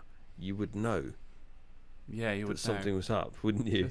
But you wouldn't know. You'd think, oh, that's my chair, but it's not my chair. Something not good. It's not my chair. It's that Avril Lavigne. It's not quite Avril Lavigne. Yeah. So, but I don't know where to go with this. I don't know where to go with this. I find it more fascinating that you've got people that are called April and May and June, even August. But Nice. I've never come across somebody called October or September or December. I don't know where to go with it. I don't, honestly, these are just dead ends. I'm just going to keep saying T800. She's just Cyberdyne Systems. Cyberdyne That's Systems. literally, that's all I can offer. Yeah. The only other thing I know about Avril Lavigne is that she did make a comeback this year. She was seen on TikToks. She did of her song Skater Boy, which I think everybody should know. If you don't know that song, Okay. you've clearly been living a rock. And on the videos she had Tony Hawk, who's like 50. Obviously he's like in his 50s. Really? Yeah, he's in his 50s now. Tony Wow. Hawk. If you ever want a laugh, go and read about Tony Hawk's social media because he's got such a famous name, but most people didn't quite know what he looked like. So he's always tweeting about interactions that he had with like TSA agents who do all the security in American airports, or when he's had to hand out ID and they go, Tony Hawk, you mean like the skater? And then they go, I wonder what he's doing now. And he's like, yeah, I wonder what he's doing now. Yeah. And he's like, I'm stood in front of you. I think he's probably in an airport. You asked the question, I wonder what Tony Hawk's doing now. Yeah. So if you ever want to laugh, Jerry, on the listeners, go and look at Tony Hawk's social media. It's especially his Twitter. Absolutely hilarious. I'm going to do that. I'm writing Tony Hawk social media. Right. So is that it then? I think that's Have we it. exhausted? We've exhausted that conspiracy Yeah, right. theory. Excellent. I mean, like we said, I like a little bit of a conspiracy theory. I mean, love a Keanu good Reeves conspiracy ones is a little theory. bit fascinating, but this one, let's not drag the dead dog. No. Sorry, Avril. You're not getting any more airtime No. from us. Improving our Right. health. This one's gonna be Yes. interesting. So I suppose, we will probably want to feed back on how we found last times. Like each month we're going to do something that just to kind of tick over and improve our health, try and thing. And I'm actually just want to say, Jerry, super proud that you mentioned about the rowing. That's cool. Thank you. That's really cool.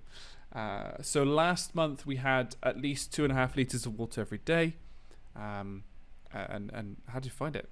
Well, before I talk about that, just to make it clear that when I say rowing, I have a rowing machine, so it looks like a boat, and it's got 2 outboard motors. Okay. So I just sit in it. I switch on the outboard motors, and I just sit there for like 20 minutes. Then I switch them off, and I get out. It's like I have a motorized exercise bike. It's actually an exercise motorbike. So again, just sit on that. Doesn't go anywhere, but you just fire it up. Makes sounds like a Harley, and then 20 minutes, and then off, and I'm all good. So going back to your, she tries. I throw coarse sand. I protect myself with coarse sand and sparkling water. Yeah, it works every time. Works a treat. 60% of the time. Yeah, 60% of the time it works every time. So drinking that water, okay, I thought it'd be easy, but that extra pint to a pint and a half pushed me over the edge. Felt like I was drowning, and I got really bad indigestion. Couldn't handle it. Yeah, I suppose it's interesting to just kind of do it. I suppose I don't think either of us are bad with this. We're bad with this anyway. No, we're not. No. You probably drink sort of at least the 2 liters. You drink a comfortable amount. You're not like dehydrated all the time, and you're not worried about, you're not excessively eating because you're not drinking enough. Just excessively eating because you're excessively eating because you like food. Like exactly. Me. Just I mean, I eat Reese's. You would hate these. 2 peanut butter cups. Don't like peanut butter. I want to like peanut butter, but I don't like peanut butter. I think you should just keep forcing yourself to eat Reese's cups until eventually you have a moment. Like with the roller coasters. you'll just have a moment. It'll just click, and you'll go, "Oh, I love peanut butter." Nah. But yeah, it was a bridge too far for me, that extra pint of water. But you've been consistent at least with drinking water. Yeah. So, yeah. And non-sparkling.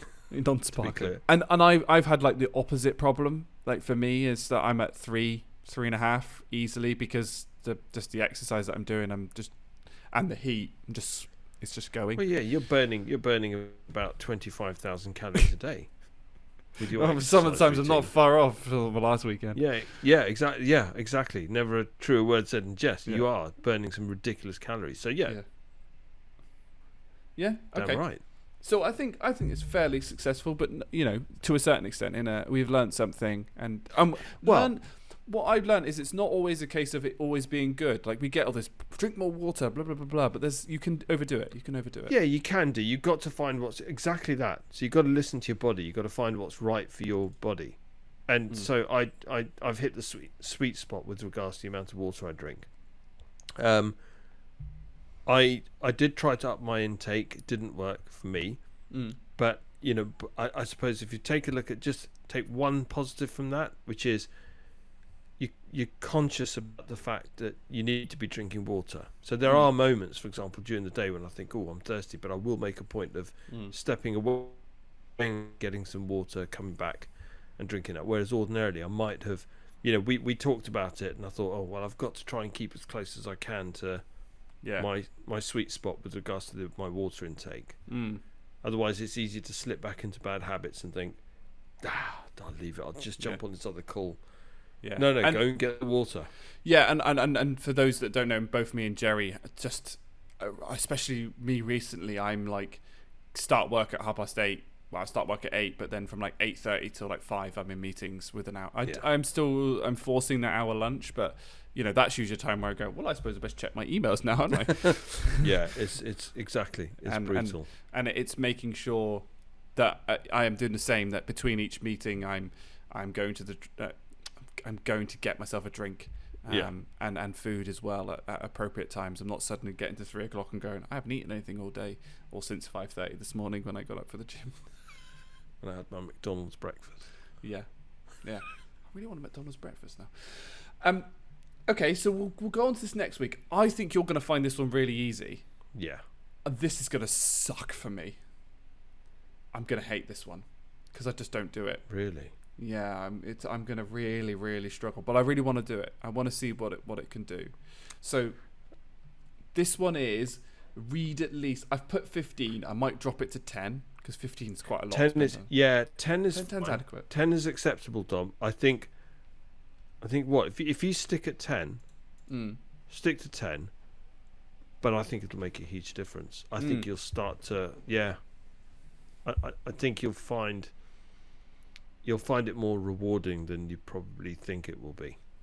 Yeah, that's my guess. And don't get me wrong, I listen to a lot of books in the car, like a lot. I've put another one on which is really weird. I've had to turn it off actually. It's the first time I've had to turn a book off. Right. Yeah, it's called the 48 Rules of Life or something like that. 48 Laws to Power. It's so manipulative. I don't like it. It makes me feel a little bit dirty listening to it. Yeah, I think that could be a whole nother podcast, a little bit in depth into that book and why I don't like it. But yeah, it's a really weird one. I've had to turn it off. Disturbing. Yeah, it's a little bit. Don't like it. Feels a bit one-upmanship, and I always like to approach things with a sense of kindness, or to try anyway. Yeah, so again, at the risk of going off on a tangent, but I do have to get this off my chest because it does bother me when people say, "Oh, you should read this book," and everybody's got some opinion on 7 steps to better mental health. 7 steps, everything's 7. Don't know why. 7 steps. It's always, or whatever it is, a certain number of steps to, being a better leader and being more confident and assertive in the workplace and all of this stuff. And you just kind of think, God, for me, it's just like, as Lebowski would say, hey, that's just like your opinion, man. Yeah. Right. So, yeah, I don't like it. I don't like stuff that's preachy. It really winds me up. This one's really preachy, and it's all like, you need to hide your intentions, but I'm like, and you can't be too honest if you want to gain power. And I'm like, well, that's a load of bull, because if you're dishonest, eventually you'll be found out, and then you're in a worse place. Yeah, exactly. Look, we are, quite frankly, people coming out with all of this drivel. I would say, you know what? Why don't we focus on actually being completely honest with one another, being transparent, being compassionate. Just the fact that you've got something which talks about getting more power. That I feel deeply that's uncomfortable for me. We need more compassion in this world. We need less ego. We need to focus on things like the environment. We need to focus on stamping out racism and be more tolerant. I think the fight for power is actually the problem here, because, and why I'm probably not gonna finish the book, because if people weren't manipulative and trying to get into power and we're all compassionate, most people want to have more power, to have a bit more money, to be a bit more comfortable. But if we all had compassion and kindness to each other, even people that were doing the jobs that are required but are perhaps seen as lower level, like the people that work at McDonald's, or that's an example, they're needed, because if you didn't have people that work at McDonald's, guess what, you wouldn't get McDonald's. You see, we're in this. Okay, so definitely for a separate podcast, because this is a real rabbit hole. But we live in a world where everybody wants to be a star. Yes. Everybody has to be. You've got Instagram, so everybody wants to be body perfect, image perfect. Everybody wants to be the striker in a football team. Everybody, it's just the world's gone bloody mad. We need to be doing the opposite of what the media and how things generally, the trend that we're moving towards generally as a society. We need to be doing the opposite. We need to be going back to some basic values, going back to a simpler life. We need to be more compassionate, and words like power, I don't think have any place in our society. No. In a progressive society, they shouldn't have any place in it. No, not at all. Yeah. And I worry that we could dive into that. I think it'd be really good to have a podcast on that. Yeah, it would be. Might be one of our more serious ones, and I think, but that's okay. It's a garnish of joviality, not a. Well, it's a gravy boat of joviality so far. It has been, but we could get quite serious about this. But I think that's interesting. Okay. And as evident by our poignant questions, I think we have similar opinions on it, and I think that's why we're both in similar positions within the company in terms of. We like to. I don't like the word. I want to find an alternative word to be more inclusive, but I always get thrown servant leader. I'm there to help people. I'm a helper. Yeah, absolutely. That's what I want. I want other people to thrive, and by other people thriving, I'm going to thrive. Yeah. If somebody can comment a better phrase for that, I've not found one. But yeah, that's where I'm at, and I think I'm correct in saying that you're the same. 100. I'm there to serve the team.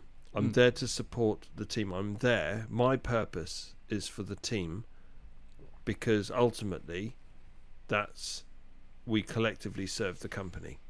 So if the people in the team feel supported, they have everything they need to be able to do their job to the best of their ability, and they're happy, then the company, that's a win-win.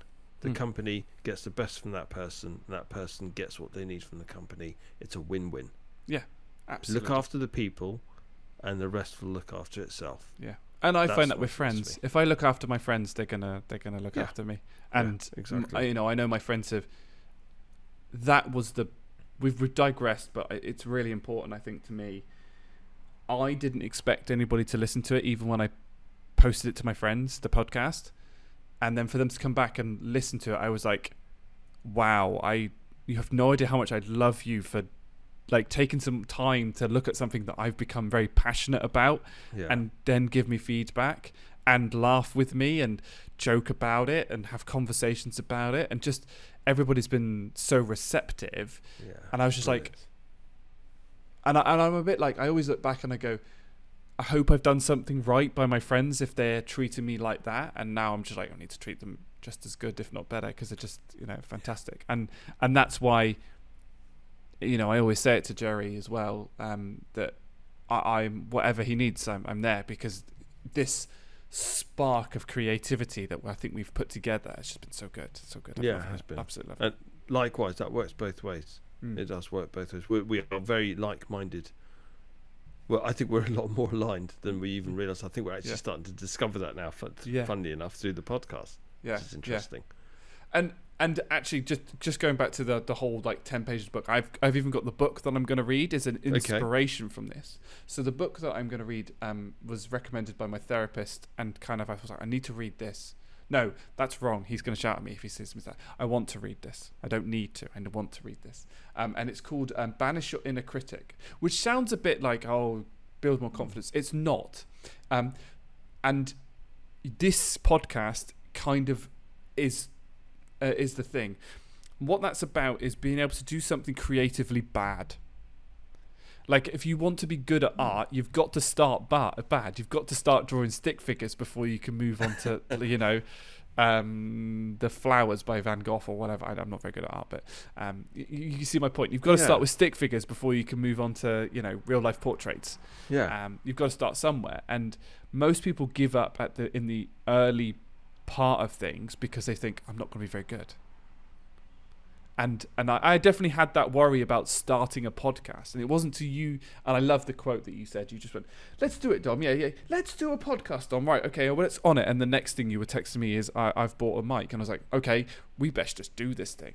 And today's is not. Tonight's is not. There's a few things that probably haven't gone smoothly and stuff like that. I don't care. I just want to do it. I'm getting rid of my inner critic and just being like, "Here's what I've done. You can like it or not." Yeah, I thought, what will be the thing that's going to... When we agreed we wanted to do a podcast, I thought, right. But I knew that I didn't have the right equipment for it. I thought, well, if I spend a bit of money and get a proper microphone to do this podcast, then I've got no excuse not to do it. And that's why I rushed out and bought it. Yeah. I mean, I was excited, don't get me wrong. Of course, I was excited. But I didn't have a clue what I was doing. And so I've never looked into podcasting equipment. So I learned about microphones and what do you call these things again? The pop filters. Pop filter, yeah. Yeah, pop filters. Right, so there's a whole new world opening up to me. But I thought, if I make the investment, it'd be stupid to then not do anything with it. Yeah. So that's, I thought, no, right, let's jump in. Let's just do this. And I'm so glad we have. I can't believe we're doing a second I know. podcast. So it's amazing. Yeah. So this book is all also about helping to get rid of banish that inner critic to stop doing the creative thing. So I think what would be really good in the next one is if I want to try and do these 10 pages every day, but I can also feed back about where I am in the book. Yeah, that'd be great, Dom. I really want to. I think the listeners would love to hear that as well. Yeah. And our August recording session will be a little bit later because I'm on holiday and I'm going camping for a week. So I'm going to try and finish the book in that week, and then I can really deep dive in for it with everybody. Yeah, brilliant. Yeah, looking forward to that. Are we at the end? I think we are. Jerry, you know what I'm going to ask though, don't you? Go on. Final thoughts. Final thoughts. Okay, this is quite poignant. But this is a plea for anybody that's listening, and this is just a message for the world, right? Racism, sexism, prejudice, trying to attain power, people chasing money, ego, all of these things, hatred, there's no place in the world for this anymore. We are in... the perspective, we're in the year 2021. When I was a kid back in the 80s, I couldn't even imagine what life was going to be like beyond the year 2000, I was imagining flying cars. I thought it was going to be like something from Back to the Future. Honestly, and we are now 21 years into this new millennium, and we're still having discussions about the color of people's skin, and prejudice and sexism, and female representation in the workplace and in positions of political power. I mean, for goodness sake, we're not making progress fast enough. So my final thoughts are, let's just all embrace a better world. Imagine what that's going to be like, and I want everybody to just, even if it's small steps, but to do something to try and just move away from this archaic mindset that we're still in. That's okay. Didn't mean heavy, but there you go. I love it. I absolutely love it. I love it, and that's why I think I just wanted to give you the floor, because we've gone quite jovial, and we've done some distinct stuff. I think definitely, and some stuff that's powerful. Thank you very much to everyone who listens to this. Thank you to everyone that listened to the first podcast and engaged, not just gave feedback, but engaged with us and had discussions. Jerry is expecting his badge this Christmas, so that's now public. Jerry knows what that's going to be. I hope you've enjoyed I hope you enjoyed this podcast that we've listened to. We've fundamentally love recording and doing and preparing this. It's super fun. We shall leave it there, and we shall catch you on the next one.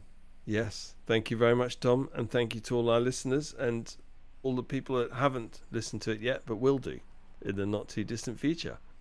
Love you all.